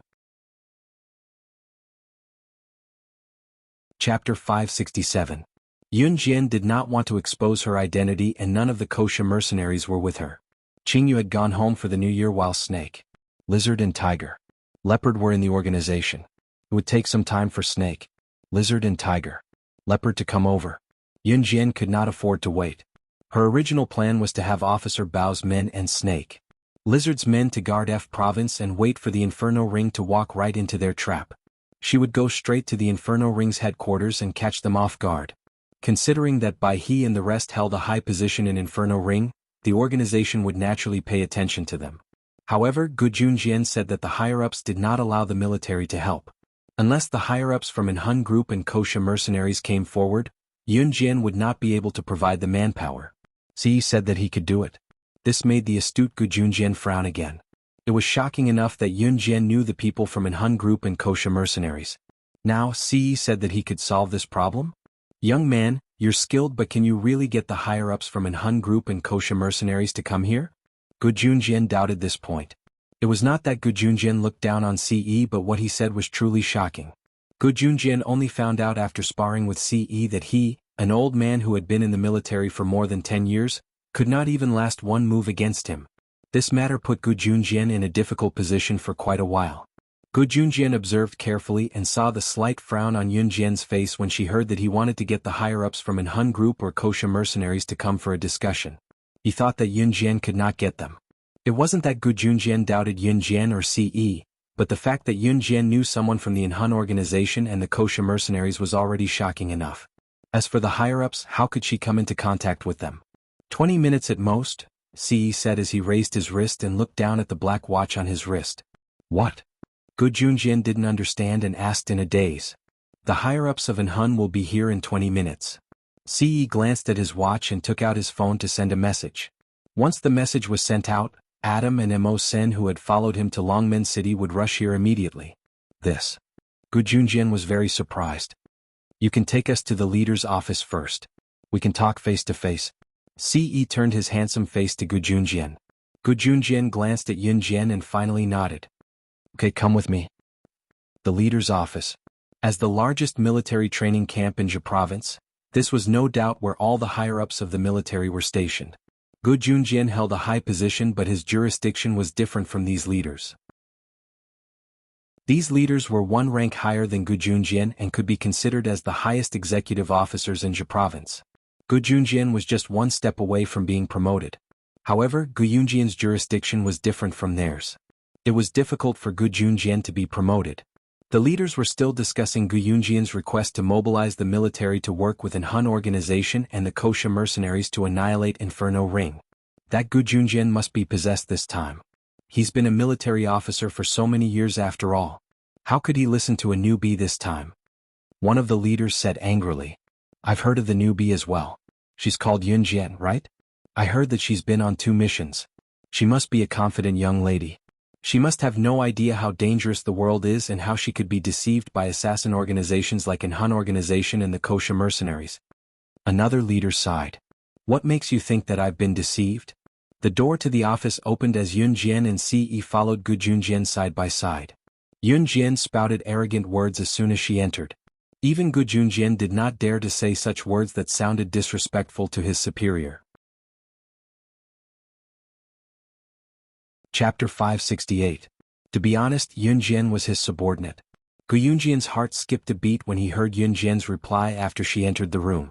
After all, even Gu Junjian himself did not dare to say such words. The few officers present were shocked when they heard Yun Jian's arrogant words. You're Yun Jian? The officers were not stupid and one of them immediately asked. Yes. Yun Jian replied generously. Then she crossed her arms in front of her chest and displayed her kingly aura. You said you weren't deceived? Young lady, you're young and I've read your information. You're Yun Jian and you're just a child from an ordinary family. Let me ask you, how can you guarantee that powerful organizations like Anhun organization and Kosha mercenaries will cooperate with our military and not bite us in the end? A tall and burly officer with a square face asked Yun Jian. This officer's surname was Lin and he had a lot of influence in the military. The reason why Officer Lin spoke up was purely because he did not dare to take the risk. Who in the room did not want to destroy the Inferno Ring? The group of officers present were all executive officers of Jia province. In Jia province they were at the top of the hierarchy. However, in Country Z they were only one of the officers. The previous officer, Officer Yuan, was the officer of F province and had the same status as Officer Lin and the others. However, if they could destroy the Inferno Ring, they would become famous internationally. Because with the power of Anhun organization and Kosha mercenaries, they would not use such despicable means to destroy you. Yun Jian's following words hit the nail on the head. Anhun organization and Kosha mercenaries, no matter which organization it was, were both world-class organizations. Both of these organizations possessed an existence that was comparable to the military power of a country. With such status, what reason would they have to use such underhanded means to destroy the military of Jia province? Officer Lin fell silent after hearing Yun Jian's words. Ce didn't say a word. He only looked at Yun Jian with a gentle gaze. No matter what Yun Jian said or did, he would do it even if she wanted him to suck the water dry in the sea or pluck all the planets and moons from the sky. If the higher-ups of Anhun organization or Kosha mercenaries come forward to negotiate with us, we will agree to it, Officer Lin said after thinking for a while. That's what you said. At the door, 2 tall figures walked in again. They were Adam and Mo Senator Translator. WQL Editor. Alim Ce had just called Adam and Mo Senator. Since the call had been connected, Adam and Mo Sun had figured out what was going on from the loud voices. After Adam entered, he said arrogantly to Officer Lin and the others, I'm Adam, the leader of the Anhun organization. He's Mo Senior. Ce subordinates had always been direct and decisive. Their personalities were similar to Ce's. Anhun organization's leaders, Adam and Mo Sen, At this moment, Officer Lin, who was sitting in his seat, suddenly shouted in shock. All the officers in the room stood up in shock. They originally only wanted Yun Jian to call the higher-ups of an Hun organization or kosher mercenaries over.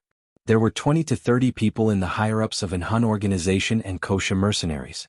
However, Adam and Mo Sun were the top figures of an Hun organization.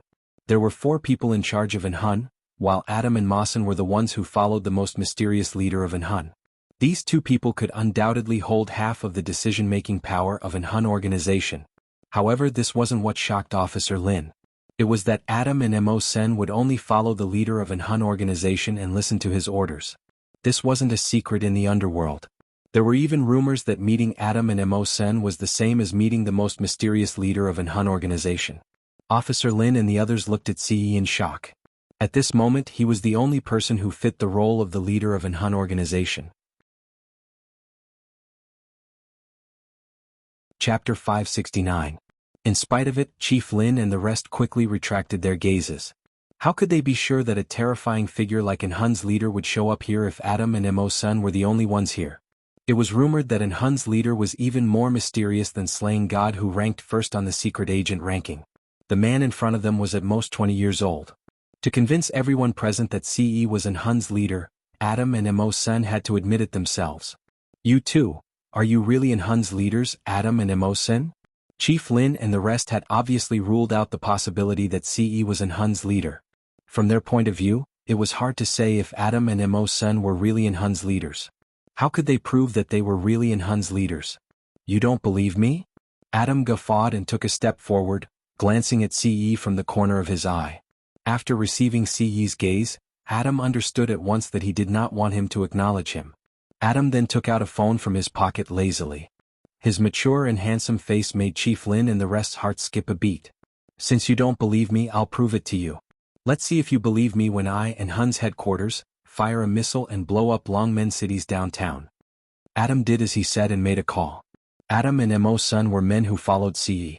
They could tell from Ce's gaze what their young master wanted them to do. Adam was a hot-tempered man. He wanted to show them some proof when he heard Chief Lin's distrust. Hey. No. I believe you. I believe you. Who would make it sound so easy to fire a missile? Who else could it be other than an Hun's leaders? Chief Lin was startled as he quickly stood up from his seat to greet them. Regardless of whether Adam was telling the truth, Chief Lin dared not take the risk. After all, the people living in Longmen City's downtown area were all civilians. Even if Adam was joking, Chief Lin dared not risk the safety of the civilians with something like this. As soon as Officer Lin spoke, the other officers also began to agree. After all, if Adam and Ma Sun weren't really from an Hun, they wouldn't have acted so arrogantly. Well then, officers, let's have a pleasant cooperation. Yun Jian stepped forward with a smile. Her lips curled up slightly as she spoke in a relaxed manner. With Adam and Ma Sun's actions, Officer Lin and the others finally agreed after some contemplation. I finally know why Officer Good trusts you so much. Little girl, you win. Officer Lin finally let go of her hand. It had to be said that Yun Jian was very good at seizing opportunities. Officer Lin and his men had never seen a young girl like Yun Jian. Of course, there was another reason why he had agreed to Yun Jian's request. It was because of Ce. Their intuition told them that this man was not simple. Officer Lin had good eyesight. He had clearly seen the exchange of glances between Adam and Ce. But the military can't send a lot of men to you. At most, we'll send 10 groups of advanced special forces members. This was the most Officer Lin could give. They needed manpower in the military as well. Each member of the advanced special forces had the ability to fight against 10 people. 10 groups of advanced special forces members meant that each group had at least 7 people and at most 10 people. There were about 100 people in total. That's enough. Thank you. Yun Jian nodded with a squint and looked at Officer Lin and the others, continuing to brag. I'll let all of you know that trusting me is the best choice you've ever made. Once Inferno Ring was eliminated, Zhe Province's military would attract the world's attention. As for Officer Lin and the others, their blood was boiling. This young lady was crazy. Chapter 570. Yun Jian's frivolous words sent a jolt through the commanding officers present. Of course, none of the officers present would be participating in this mission. However, since they had allowed Gu Junjian to send 10 teams of advanced special forces to assist her, this lineup was more than enough for Yun Jian. After all, her Kosha mercenaries and an Hun organization were the ones who would be fighting the main battle. Although the military personnel were useful, these 100 or so advanced special forces members were comparable to 1,000 ordinary people. In addition, they would be able to tie down some people in the fight against Inferno Ring. This way, her Kosha mercenaries would definitely win. Yun Jian's lips curved slightly. After half a year of baptism, her coquettish face had become even more feminine.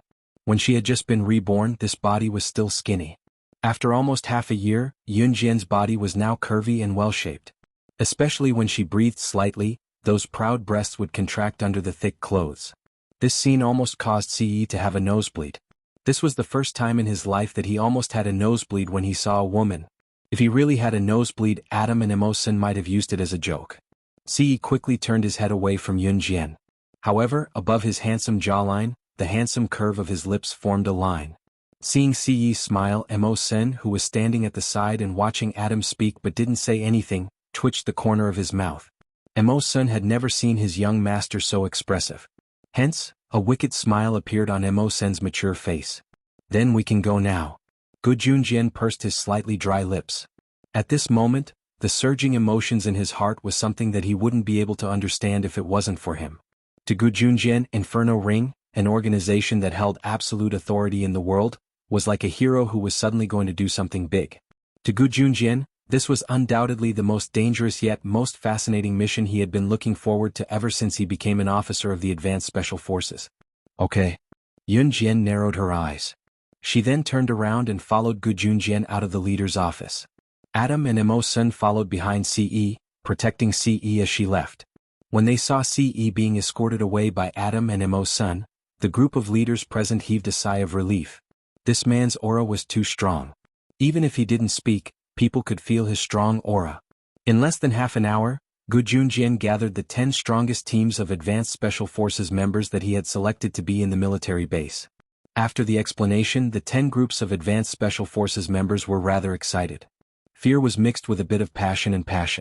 They wanted to work with an Hun and Kosha mercenaries to eliminate Inferno Ring. What a great honor this was.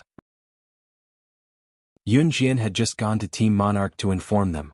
The members of Team Monarch were all newbies and were not capable enough to participate in this mission. Therefore, Yun Jian made her way here after informing the Team Monarch members. Ce had already brought Adam and Emosen back to Hun to make arrangements.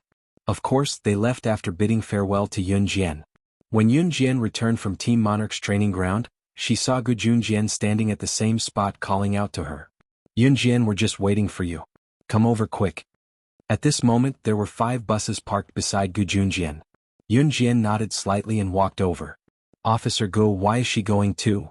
Just then, an unfriendly male voice was heard. It was obvious that this person had no idea what was going on. Chapter 571. The champ squad that Xiao Weiming was in, which was the group of Advanced Special Forces led by Yu Fengqing, was considered one of the best among the Advanced Special Forces. That was why Xiao Weiming despised Yun Jian and the rest back then. Now, because of the previous mission, he had become enemies with Yun Jian's Team Monarch.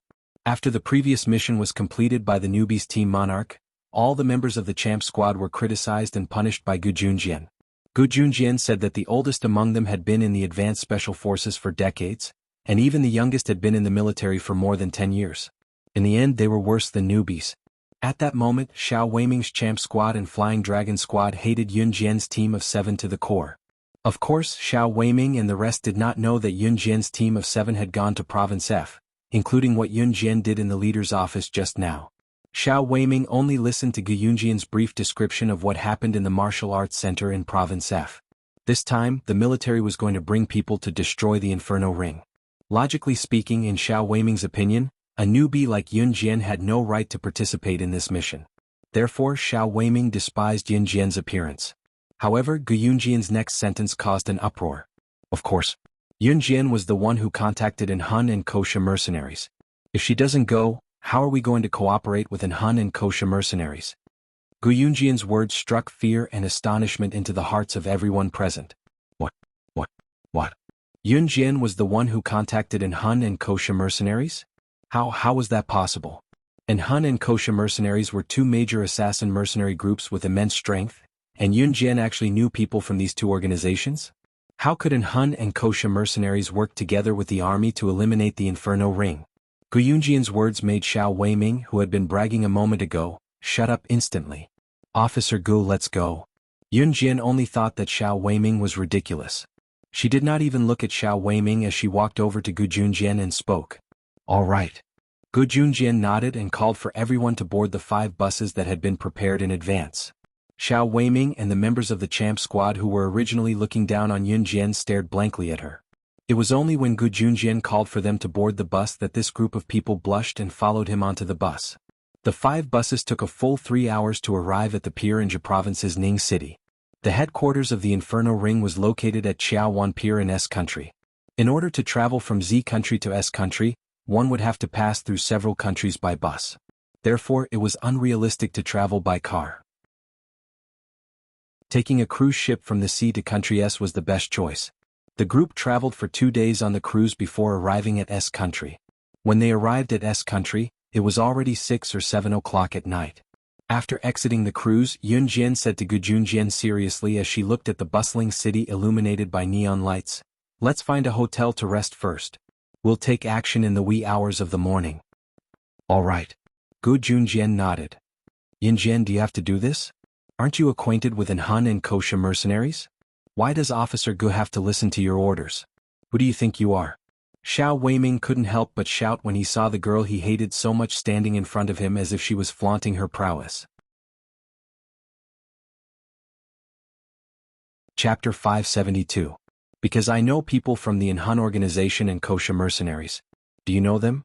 If you do, you'll be the one to instruct them. Yunjian glared at Xiao Weiming, giving him a look as if she thought he was an idiot. Yunjian rarely used harsh words to mock others. However, Yunjian was already annoyed with Xiao Weiming's constant buzzing like a bee. Xiao Weiming, who had been mocking Yunjian earlier, was rendered speechless by Yunjian's reply. Although Yunjian was usually quiet, every word she said hit the nail on the head. Seeing that Xiao Weiming was suddenly intimidated by Yunjian, a person who was neither from Champ Squad nor Flying Dragons who stood beside Xiao Weiming chuckled and mocked him. That's right. Haha, I didn't expect you to be so speechless by a little girl even though you're usually so amazing. This person obviously did not have a good relationship with Xiao Weiming. Xiao Weiming scoffed and walked away. Ehe, little girl, I support you. You're amazing. I'm always annoyed with Xiao Weiming. The man who helped Yunjian rebuke Xiao Weiming smiled at Yunjian. This person was Zhang Dali, a member of one of the 10 Advanced Special Forces teams that came to Country S.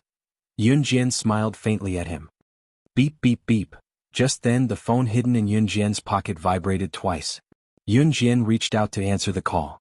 Gu Junjian and the rest did not know what Yunjian had heard. They only thought that Yunjian did not say anything. She narrowed her eyes slightly and smiled. She hung up the call after a while and turned to look at Gu Junjian, pursing her red lips.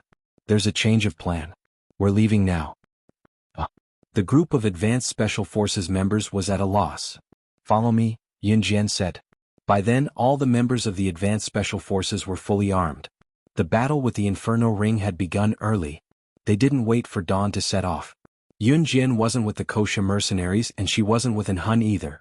Leading a group of Advanced Special Forces to the pier at the bend of the bridge, Yunjian explained as they walked, unafraid that the people from Country S could understand Chinese. The original plan was for an Hun and Kosha mercenaries to take the lead, but now it looks like we'll have to go first. The Advanced Special Forces were the vanguard. What kind of joke was this? As soon as Yunjian finished speaking, someone couldn't help but shout, "What? You want us to take the lead?" The Inferno Ring was an international assassin organization. The assassins and agents of the Inferno Ring are all powerful. Are we not going to wait for the Hun and Kosha mercenaries to charge in together? Yeah, what kind of joke is this? There are only 100 of us, so if we go first, wouldn't we just be throwing our lives away? Yunjian, you're too much. Do you really want to lead us to our deaths? I don't want to die because of you. Xiao Weiming seized the opportunity to scold Yunjian. Instantly, everyone started pointing fingers at Yunjian. Xiao Weiming's smile became even more obvious. Just as Gu Junjian was about to say something, Yunjian suddenly shouted, "All of you shut up." Among the 100 Advanced Special Forces, Yunjian was the only female. Yunjian's shout made everyone's heart skip a beat, and they all shut their mouths instantly. This was her aura. Her natural aura. However, the girl's next words were enough to shock everyone. Throwing our lives away? What are you afraid of with me around?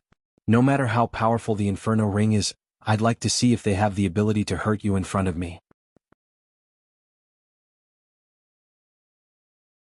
Chapter 573. Yun Jian's domineering aura stunned everyone present. What were they afraid of with her around? What did they have to be afraid of?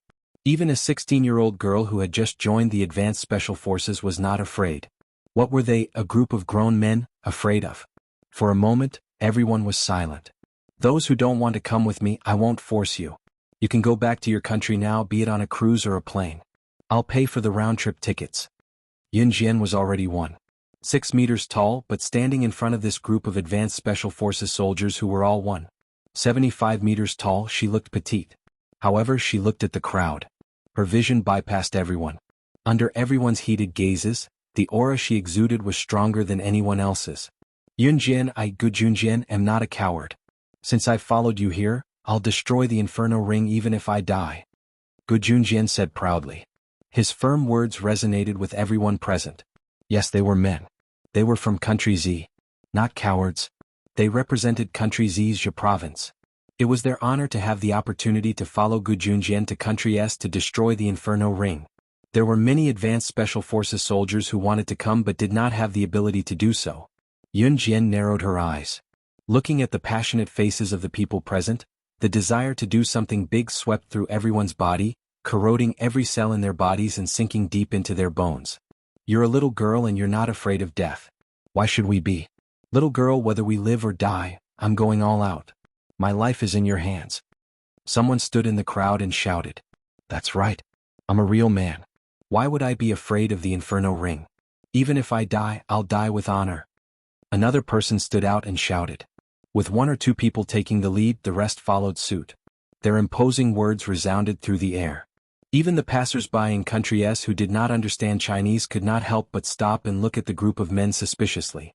In the end, the passers-by shook their heads and walked away in shock and fear. The passers-by couldn't help but think, are these foreigners crazy?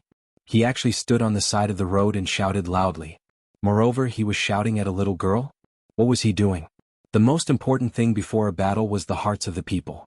As long as the hearts of the people were united, there was nothing that could not be done. Yun Jian narrowed her eyes. She raised her eyebrows and her red lips curled up. She looked at everyone present and finally said something to motivate them. I'm here. I won't let you die. So come with me now. After Yun Jian finished speaking, the group of people followed after Yun Jian in an imposing manner. Xiao Weiming and the other members of the Champ Squad and the Flying Dragon Squad stared at Yun Jian's back for a while with fiendish eyes. They had all received orders from their superiors to come to Country S. If they ran away now, wouldn't they become deserters? What's more, they were here to eliminate the Inferno Ring. It was a mission that their superiors wanted them to complete. How could they just leave like that? Therefore, all he had to do was to keep his head down and follow.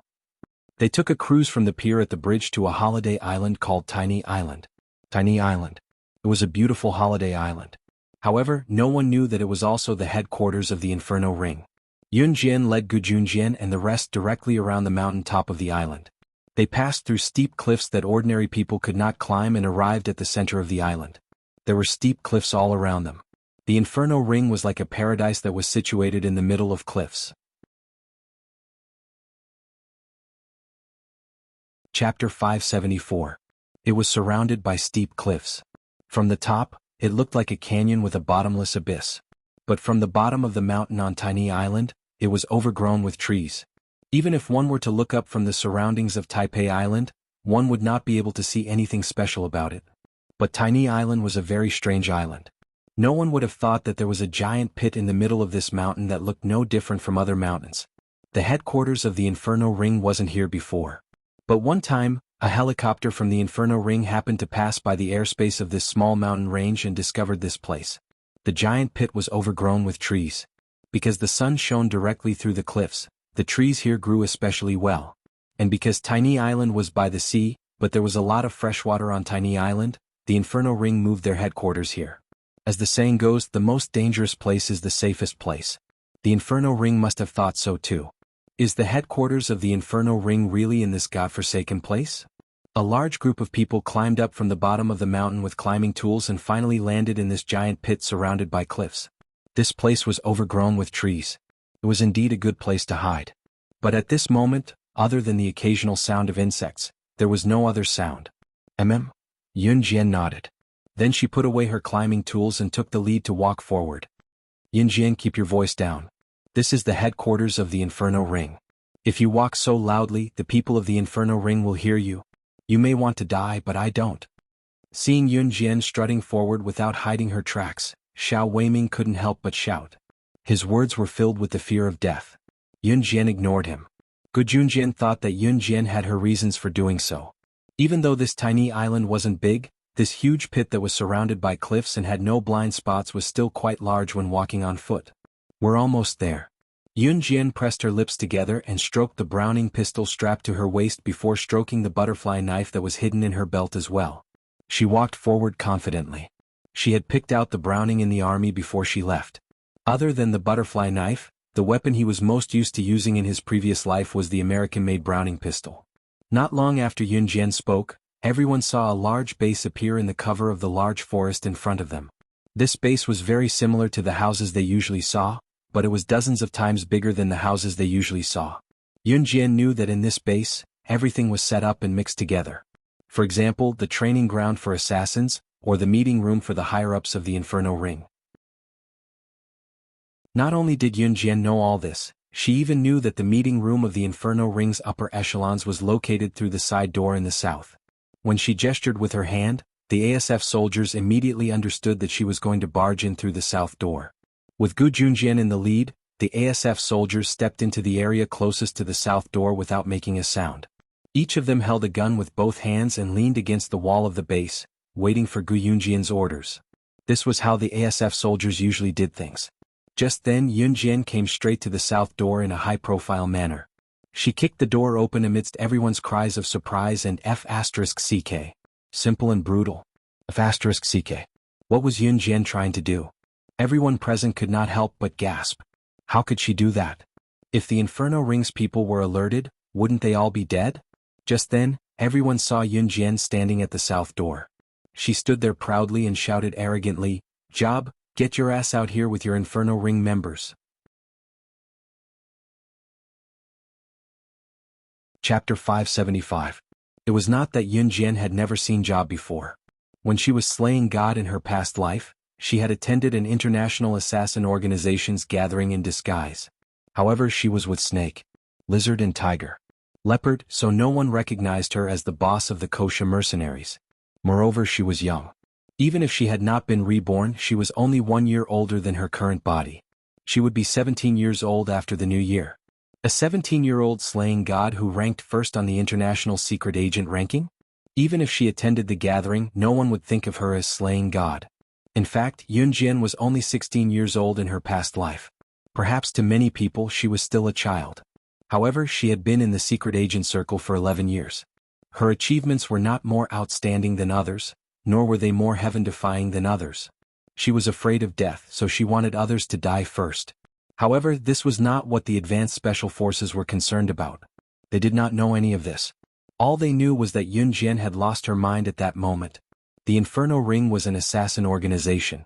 They were here to launch a sneak attack and annihilate the organization. Although they did not discuss this beforehand, everyone knew that they were here secretly. Of course they would have to sneak in. But what about Yun Jian? She even dared to kick open the door of the Inferno Ring? Was this a declaration of war? Yun Jian, come back. Since their whereabouts had been exposed, they were no longer afraid. Instead, they watched as Yun Jian stood at the south gate and kicked open the door. What if the people from the Inferno Ring suddenly fired at her without warning? Gu Junjian shouted out of concern. This was the Inferno Ring, an assassin organization that everyone feared. Yun Jian would die if she did this. Bang, bang, bang. Just as Gu Junjian finished shouting, the sound of machine gun fire came from the south gate. The continuous stream of bullets were fired from the south gate. Their target was Yun Jian, who was standing outside the gate. No. Come back, Yun Jian. Gu Junjian was scared to death. He quickly rushed to Yun Jian. He had to save Yun Jian even if he had to die. She's courting death. She doesn't want to live anymore, and now she wants to kill our officer Gu. Xiao Weiming roared at this time. Even at this time he couldn't help slandering Yun Jian. The members of the Advanced Special Forces gripped their guns tightly and were about to approach Yun Jian. However, just as Gu Junjian took 2 steps toward Yun Jian, before Gu Junjian arrived at the south gate where Yun Jian was, he saw Yun Jian curl her lips. In the next second, the Advanced Special Forces soldiers witnessed a terrifying scene. Yun Jian's body moved slightly to the side, and then her whole body fell to the side and rolled on the ground. He had actually dodged the barrage of machine guns. However, this was not the only thing that frightened everyone. The moment Yun Jian rolled, she pulled out a butterfly knife and a Browning pistol from her waist. She held the butterfly knife with the tip of the knife facing downwards in her left hand and the pistol in her right hand. After she got up from the roll, she rushed toward the south gate like the wind. All they heard was Yun Jian's crisp command, "Go!" Just hearing Yun Jian's simple command, everyone was instantly pumped up. Plus, Yun Jian's actions just now. It would take more than 10 years of practice for someone to be able to move so quickly. She actually dodged the machine gun's barrage. "Oh my God!" someone exclaimed. By the time everyone reacted, Yun Jian had already disappeared from the south gate. The base was huge. Seeing that Yun Jian had already rushed in, gunshots were heard from the house. Afraid that something would happen to Yun Jian, Gu Junjian immediately led his men to the south gate. Just as they stood at the south gate and could see what was happening inside the base, a group of people suddenly appeared. What they saw was a large group of people lying in a pool of blood. The back of their hands was printed with the Inferno Ring's unique symbol, a golden rose. Chapter 576. If Gu Junjian and the rest knew them, they would realize that the men lying in the pool of blood were part of the Inferno Ring's upper management. Entering the Inferno Ring's base from the south gate was the meeting room of the Inferno Ring's upper management. When Slaying God attacked, the Inferno Ring's upper management did not even have time to react before they were killed instantly. As for the series of machine guns that were fired after Yun Jian kicked open the south gate, they were fired by the Inferno Ring's upper management who were on guard here. Unfortunately, they would never have imagined that they would die in the hands of a teenage girl. It was fortunate that Gu Junjian and the rest did not follow them immediately. Otherwise, they would have witnessed an even more shocking scene. Yun Jian was holding a butterfly knife in one hand and a pistol in the other. Her series of killing moves were executed in one go. She loaded the gun with bullets in one hand and continued to kill without any hindrance with the butterfly knife in the other. She was using both hands at the same time. Who else in this world could kill everyone in a matter of seconds like Slaying God? At that moment, Yun Jian was already running up the stairs of the Inferno Ring's base and was heading toward the 3rd floor of the large base. Her light footsteps did not make any sound as she stepped on the stairs. Gu Junjian was smart enough to recover from his shock. He then waved his hand, signaling the Advanced Special Forces behind him to follow him. "Let's go," Gu Junjian turned back and mouthed silently. Seeing that, the rest nodded and followed him. Entering the meeting room, they were greeted by a spiral staircase made of metal. Looking up from the bottom, they could see Yun Jian's nimble body jumping back and forth. She soon reached the stairs to the 3rd floor. "Someone's here. Kill trespassers." By then, many members of the Inferno Ring had already noticed Yun Jian, who was on the stairs to the 3rd floor. The group of foreigners started yelling. They immediately raised their machine guns and fired wildly at Yun Jian. Gu Junjian was shielded by a large pillar, so the Inferno Ring members did not notice them. This base was separated by another room, so the soundproofing was quite good. Just now, in the meeting room, Yun Jian had ordered the Inferno Ring's upper echelons to be killed. However, in the Inferno Ring's base, no one had noticed that the upper echelons of the Inferno Ring were already dead. "Let's go too." Gu Junjian wiped the tip of his nose with his hand. He gritted his teeth and was the first to rush out with his gun. Gu Junjian and the other ASF soldiers were also wearing bulletproof vests. In other words, as long as they weren't shot in the organs or head from close range, they wouldn't die. At most, he would only suffer some minor injuries. The bulletproof effect of this bulletproof vest was quite good. Of course, no matter how good his bulletproof vest was, he couldn't be shot at close range by a gun. This was because once he was shot by a gun at close range, no matter how good his bulletproof vest was, it would not be able to withstand the attack of the bullet. Just as Gu Junjian and the others rushed out, the north gate of the Inferno Ring's base was also kicked open. The people who entered were all armed with machine guns. After entering, they fired wildly at the base of the Inferno Ring. Gu Junjian's eyes were sharp. He immediately recognized them. These people were most likely from the Inhun organization or the Kosha mercenaries. These people who came in from the north gate did not have any skull markings on them. It was obvious that they were from the Inhun organization. When Inhun organization attacked, Gu Junjian and the others immediately found a place to hide. At the same time, they hid in the dark and helped Inhun organization to shoot at the Inferno Ring. Chapter 577. The reason why Gu Junjian was certain that the people who rushed in from the north gate were from Inhun was because the person who led them in with a silver pistol in his hand was Mo Senator. There were many people in the Inferno Ring's base. And these people's positions in the Inferno Ring could only be considered to be above average. Most of the top people in the organization were treated differently. Some of them were not even in the Inferno Ring's base. The group of people Yun Jian had killed was only a small part of the Inferno Ring's top management. Yun Jian was already on the stairs to the third floor and was about to turn the corner to go up to the third floor when she saw a person appearing in front of her from the corner of the third floor. When she saw that person, Yun Jian's furrowed brows relaxed. That person was none other than Ce, and Ce was striding towards her. Yun Jian was not surprised by Ce's appearance. She lowered her eyes and her gaze fell on the person Ce was holding. Ce was holding a short man who was completely naked except for a towel. Job. When Yun Jian saw this person, she gritted her teeth and a murderous look appeared in her eyes. Yun Jian was standing on the flat ground of the spiral staircase. Ce walked over. He let go of Job and threw the naked Job on the ground. Job looked like he had overindulged. It was not hard to imagine what he had been doing. Below the Inferno Ring's base, all of them had been killed. With the help of Inhun and Gu Yunjian's army. In just a few minutes, Job was the only one left alive from the Inferno Ring. Apart from Job, there was probably another one. No. I beg you. Don't kill me. Don't kill me. Sob, sob, sob. Just then, a naked woman with heavy makeup walked out of Job's room. She only had a towel around her so she was not exposed. The woman's legs were numb. She trembled as she walked, but she was forced not to stop because Adam was holding a gun to the back of her head. Adam looked away in disdain. He looked at the woman from the corner of his eye and forced her to walk towards Yun Jian. It was not hard to imagine what Job and the woman had done in the room. When Adam and Ce entered the room, it was a mess and the smell was nauseating. Poor Adam had forced Job and the woman to separate them and threw Job to Ce.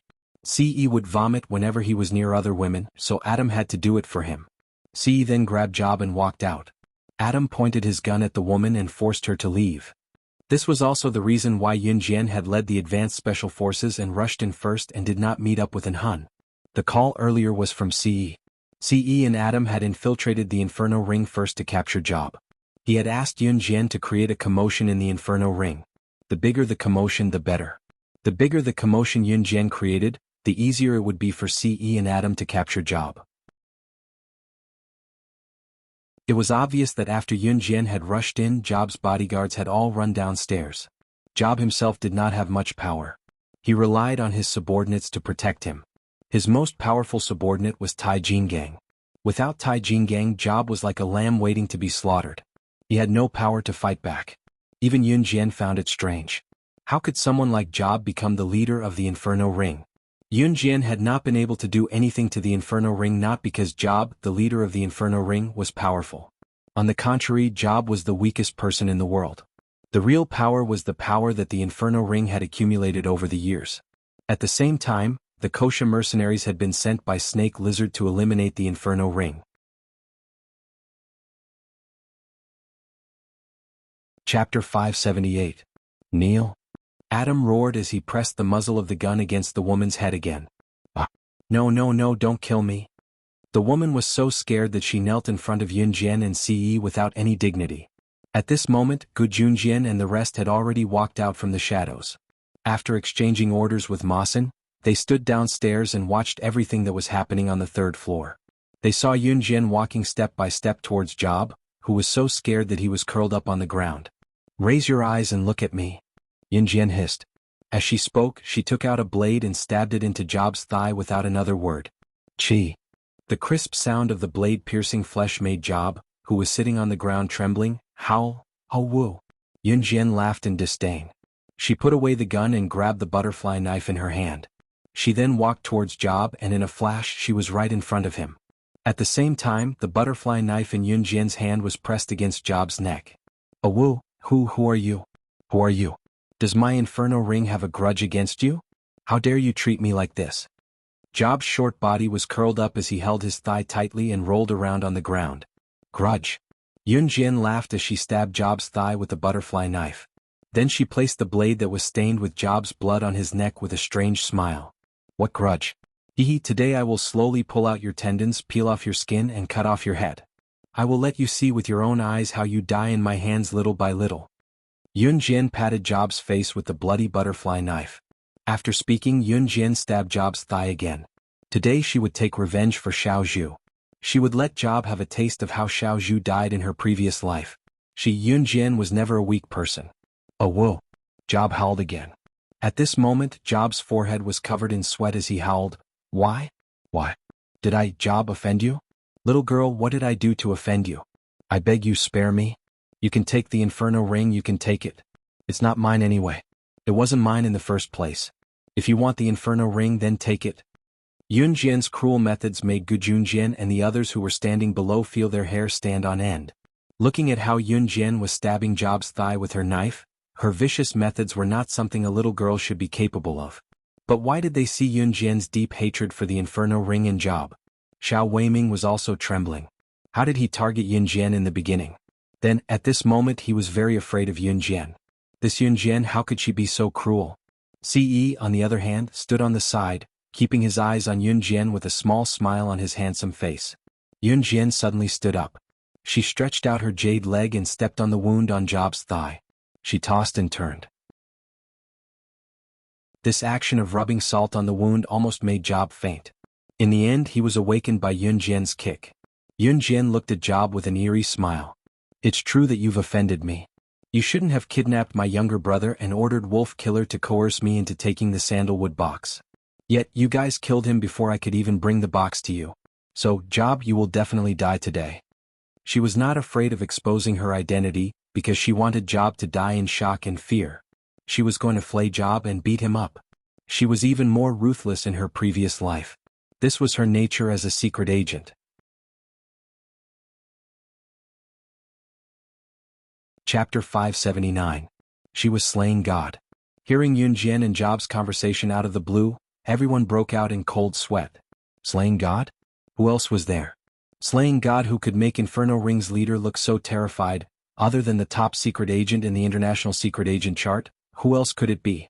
Moreover, Yun Jian had said the same thing just now. Was slaying God not the one who stole the sandalwood box back then? In spite of it, how could Yun Jian be slaying God? Slaying God? What? How's that possible? Oh my God, Yun Jian is slaying God. Is this a joke? How can this be? Xiao Weiming cried out, holding his head. The shock on his face could only be described as horror and bewilderment. How could it be slaying God? The top secret agent in the International Secret Agent chart, slaying God? How could it be her? The person who was most surprised was not Xiao Weiming, Yu Fengqing, and the other members of Champ Squad and Flying Dragons but Gu Junjian, who stood at the bottom of the building. Other than Gu Junjian, Ce, Adam, and Mo Sun, no one knew about Yun Jian's background. Was she Qin Yiru's daughter? Gu Junjian had heard a lot of stories about Qin Yiru during his time with Qin Yiru. He had also heard a lot about Yun Jian's past and current changes from Qin Yiru. For example, before the third year of junior high school, Yun Jian's academic results were terrible, even at the bottom of the school. Somehow, from then on, Xiao Jian's personality and inexplicable skills had changed so drastically that it was astounding. Qin Yiru had suspected it as well. However, Xiao Jian was still the same. Moreover, Qin Yiru felt that Yun Jian's subsequent changes were all due to her weakness and incompetence, so Qin Yiru let it go. What shocked Gu Junjian the most was that if Yun Jian was slaying God, how could she be Qin Yiru's child who had been raised at home for more than a decade? Of course, Gu Junjian didn't point it out. After all, there were so many people standing around. Gu Junjian only frowned slightly, but he did not say a word, nor did he say a word. Other than Ce, even Adam, Mo Sin, and the members of Anhun that Mo Sin had brought with him were in an uproar.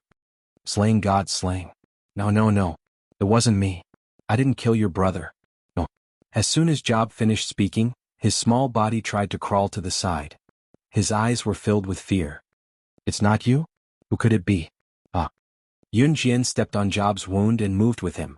After 2 steps, she suddenly spoke and lifted her leg at the same time to stomp on Job's wound. You must die. I'll make you wish you were dead. Mo Sr., just as Yun Jian said that, C looked up from Yun Jian and looked down at Mo Sen, who was standing downstairs. Mo Sen got the hint and walked out of Inferno Ring's base. It was then that Gu Junjian realized what was going on. Adam and Mo Sen were from Inhun group, but why were they standing beside CE waiting for his orders? Adam and Mo Sen were the leaders of the Inhun organization. It was rumored that the four leaders of Inhun were Adam, Mo Sen, Shuiying and Lin Wei. The four of them had divided their work. Lin Wei was in charge of Inhun's training of secret agents and assassins. Shuiying represented Inhun at various events. Adam and Mo Sen followed Inhun's leader. Wherever they were, Inhun's leader would be there.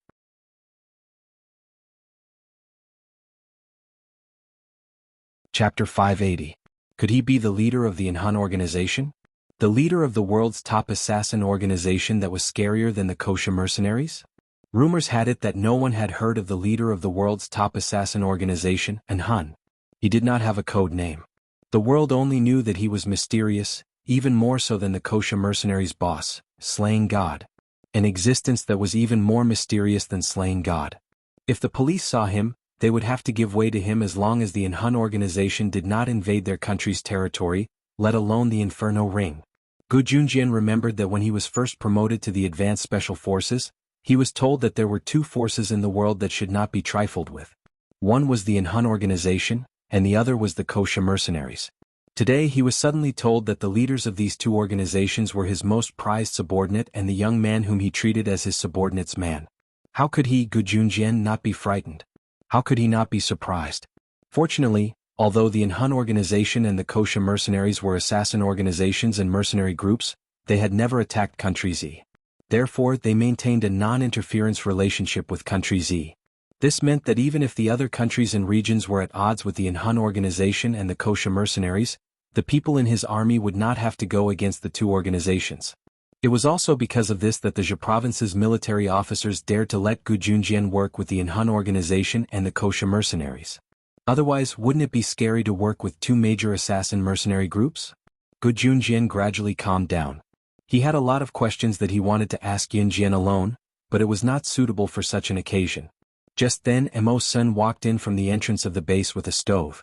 Everyone looked over and saw that the stove in Mo Sen's hand was filled with charcoal that had just been burned from wood. It was obvious that the charcoal was taken from the kitchen of the Inferno Ring's base. Mo Sen even brought a coal clamp with him. Everyone was suspicious. What was he going to do with it? "Young master, this is all I found," Mo Sen said as he carried the stove to the third floor. Everyone present was a little confused. What was he going to do? When Mo Sen placed the stove in front of CE turned and glared at Job with his razor-sharp eyes. However, he said to Yunjian, "If you want to skin him, this is just enough." What CE said struck fear into everyone's heart. If Yunjian's stabbing Job, then CE's words were like a demon king from the 18th level of hell. Fear and panic. Xiao Weiming was squatting on Xiao. No one knew how shocked Xiao Weiming was at this moment. He had almost pawned the fear of his entire life on this. Yunjian lifted her foot abruptly, merely glancing at Job. "This is just enough to skin him." Yunjian chuckled and walked over. She used the coal clamp to pick up the glowing charcoal. No. It wasn't me who killed your brother. Slaying God. It wasn't me. It wasn't me who ordered it. Don't kill me, don't kill me. I'll tell you a secret. As long as you don't kill me, I'll tell you a secret. It's about the sandalwood box. It's about the sandalwood box. It's something from another world. Don't kill me, I'll tell you everything.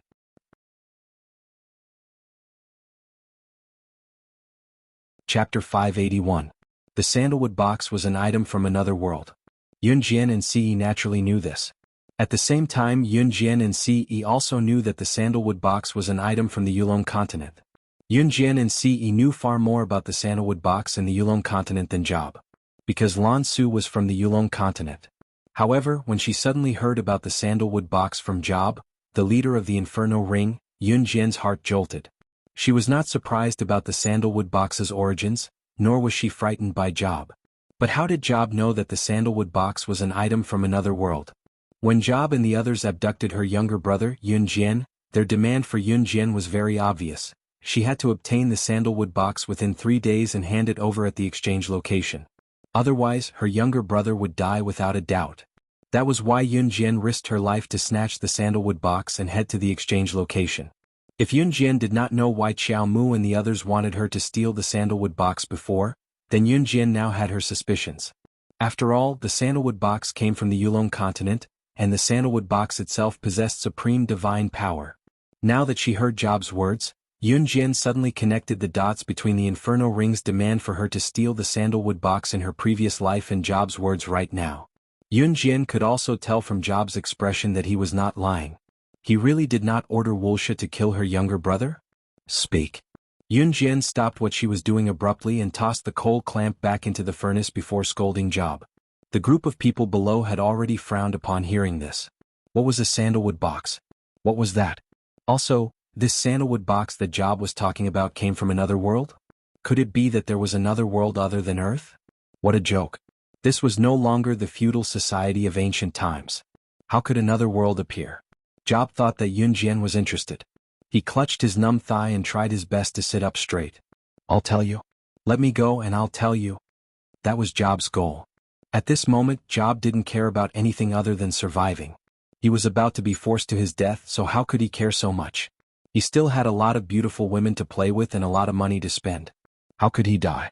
Just now, he was having fun with the woman who was being held at gunpoint by Adam. As a result, they were forcefully separated by Adam, who barged in. TSK, that feeling was really... He was still unable to satisfy it. Speak. Yun Jian narrowed her eyes and looked at Job viciously. She had never been a soft-hearted person. Don't forget who she is. Slaying God was the top secret agent in the international secret agent ranking. She was never one to keep her promises. Bang. At this moment, CE raised an exquisite silver pistol and fired another shot at Job's thigh. The shot was unforgettable and everyone who heard it was sweating profusely. Other than Yun Jian, CE was the only one who could act like nothing had happened after firing a shot. You don't have the right to state your conditions. Die, CE said calmly.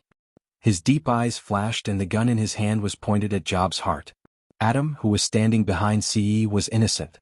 His young master had snatched his pistol without saying anything.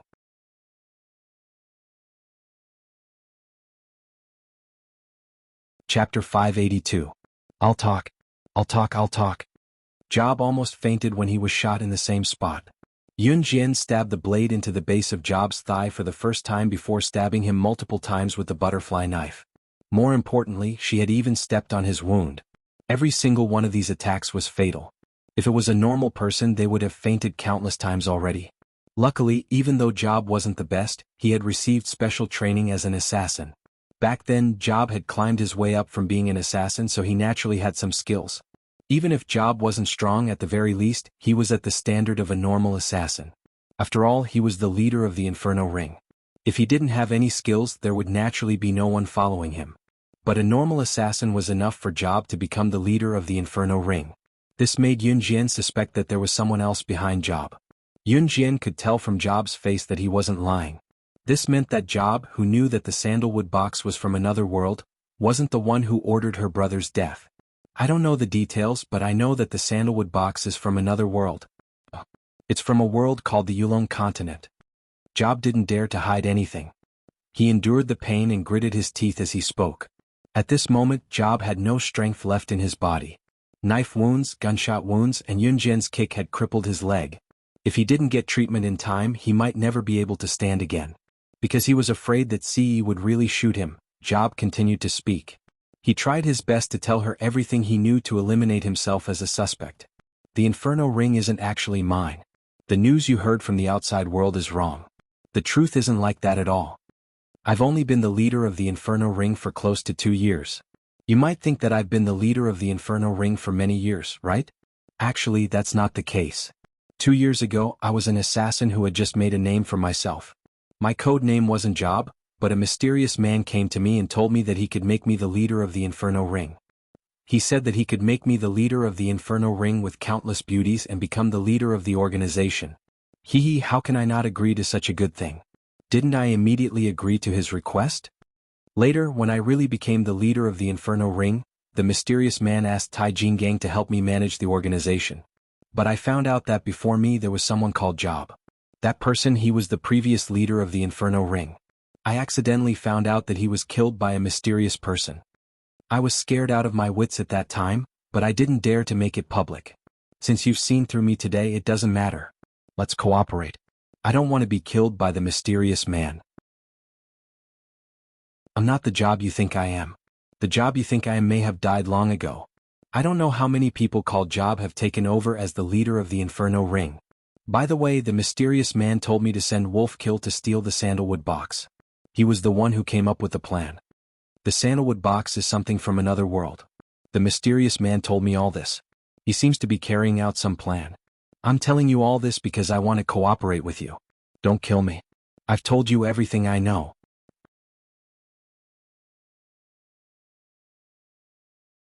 Chapter 583. In order to survive, Job spilled everything he knew. Of course, he was afraid of dying. This was because he had unintentionally found out that the previous leaders of the Inferno Ring were all named Job. More importantly, those people named Job had never shown themselves in front of outsiders. This meant that without him, the mysterious man could find more people named Job to replace him. This fully explained the scariest thing: he could be killed at any time just like those people named Job. Hence, when Yun Jian and the rest exterminated the Inferno Ring from the outside, Job decided to come clean. He was not afraid since he was going to die anyway, so he told them everything and begged Yun Jian and Ce to spare his life. He still wanted to live to play with beauties and use the money that he could never spend. Moreover, he had stolen a lot of savings from the Inferno Ring in the past 2 years. The reason why Job had agreed to the mysterious man's request was because he could get many things that he could not get in the past. Are you done? Yun Jian asked with a raised brow. Job held the wound on his thigh and nodded, saying, "Yes, I'm done. I've told you everything I know. Let me go, I'm innocent. It was the mysterious man who made me do all these. I didn't want to do all these bad things." Ce raised a brow at Job's words. Yun Jian continued, "So, the mysterious man was the one who sent Wuxia to kidnap my brother through you?" Yun Jian had just finished, but before Job could speak, she added, "Tell me the truth. Don't even think about being hypocritical in front of me, or I'll slit your neck." Slaying God's authority was not something Job could challenge. Job shrunk his neck, clearly fearful of Yun Jian's gaze. He whispered to Yun Jian, but looked up at Yun Jian in fear, afraid that the butterfly knife in Yun Jian's hand would really slit his neck. However, Job saw that Yun Jian did not make a move, but Ce, who was standing behind Yun Jian, suddenly took out a pistol and aimed it at himself. Just as Job made half a sound, he shot Job's temple with a bang. The bullet entered his temple and his body fell backward. Job could still hear Ce's arrogant but protective words. "Do you think you'll live to see the sun tomorrow?" Even if Job did not give the order to kill Xiao Yunju in his past life, he was the one who had sent it to Wuxia. "Do you think you'll live?" His woman's beloved brother, Job's intermediary, had ordered him to kill him. How could Ce let Job see the scorching sun the next day? Ah! Suddenly, the woman kneeling on the ground screamed and was knocked out by Adam's kick. "Young master, Mo-san and I will lead our men to eliminate the remnants of the Inferno Ring." Adam stood in front of Ce respectfully and said to Ce. Ce replied in a magnetic voice. Adam and Mo-san led the Inhun members away from the scene. The Kosha mercenaries, on the other hand, had already eliminated the remnants of the Inferno Ring in other places. At this moment, there was only a huge pile of corpses, Yun Jian, Ce, and more than 100 Advanced Special Forces members left at the scene. Other than providing assistance, the Advanced Special Forces did not do anything at all, let alone suffer any casualties. Gujunjian looked at Yun Jian with mixed feelings. Yun Jian stood up on one leg and looked down at the Advanced Special Forces members downstairs. "It's easy for me to kill all of you." What was that supposed to mean? The Advanced Special Forces members standing behind Gujunjian were shocked and frightened.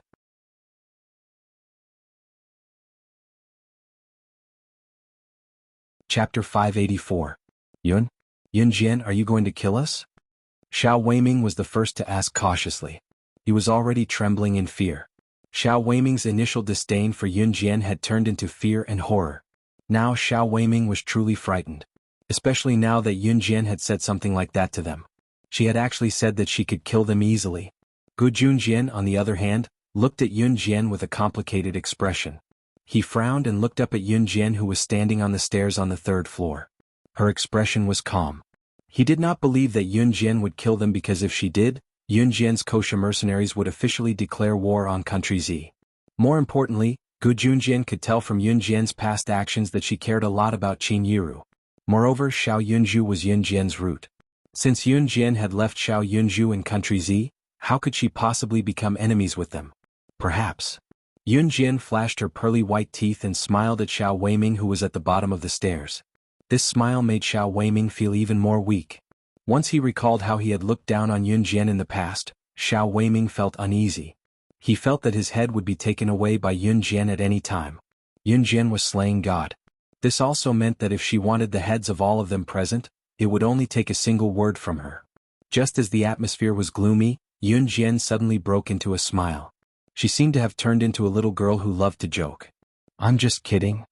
As soon as she said that, Yun Jian's eyes flashed. Then her gaze turned ferocious. At the same time, she looked at everyone present with hostility and changed her tone. "But the condition is that none of you can say a word about what happened today. If you don't, we're still in the same army. If I hear any rumors, I'll kill all of you without anyone knowing." "I know you believe that I can do it." Yun Jian smiled eerily after she said that. In everyone's eyes, Yun Jian looked like the Grim Reaper who was holding a scythe and seducing souls. "Yun Jian, Gu Junjian won't say a word." Gu Junjian was the first to shout. "Me too. We won't say a word." In the end, even Xiao Weiming gave his word. If he did not give his word, Yun Jian would probably kill him first. Hence Xiao Weiming was afraid. Yun Jian nodded when she got his word. "The Inferno Ring has been successfully eliminated. All teams pack up and prepare to return home." Gu Junjian shouted sternly. "Yes." The 10 teams of Advanced Special Forces obeyed the order and ran out of the Inferno Ring's base. At this moment, Yun Jian and Ce had come down from the 3rd floor. Seeing that Yun Jian and Ce were about to leave, Gu Junjian suddenly called out to Yun Jian. "Yun Jian, wait." "Ahem?" Yun Jian turned around and looked at Gu Junjian without saying a word. Seeing that Gu Junjian called out to Yun Jian while Ce stood beside Yun Jian, his eyes flickered. "I have something to ask you." Gu Junjian frowned and stayed silent for 2 seconds. Since Gu Junjian did not say anything, Yun Jian did not say anything as well. After 2 seconds of silence, Gu Junjian spoke again. "I have all your information on hand. You're Yiru's child and grew up in Xinjiang town. I've heard from Yiru that Yun Jian seemed to have changed into a different person since the Friday after your 3rd year of junior high school. You said you're slaying God today. How did you become slaying God and complete all the missions when you've never left Xinjiang town? I won't ask anything else. I just want to ask one question. You're the fake Yun Jian, aren't you? Where's the real Yun Jian? Where is she?" Gu Junjian was a little scared. Qin Yiru loved her daughter so much. What would she do if she knew the truth? Would she be heartbroken? Heartbroken? Unbearable pain? Yun Jian grinned suddenly.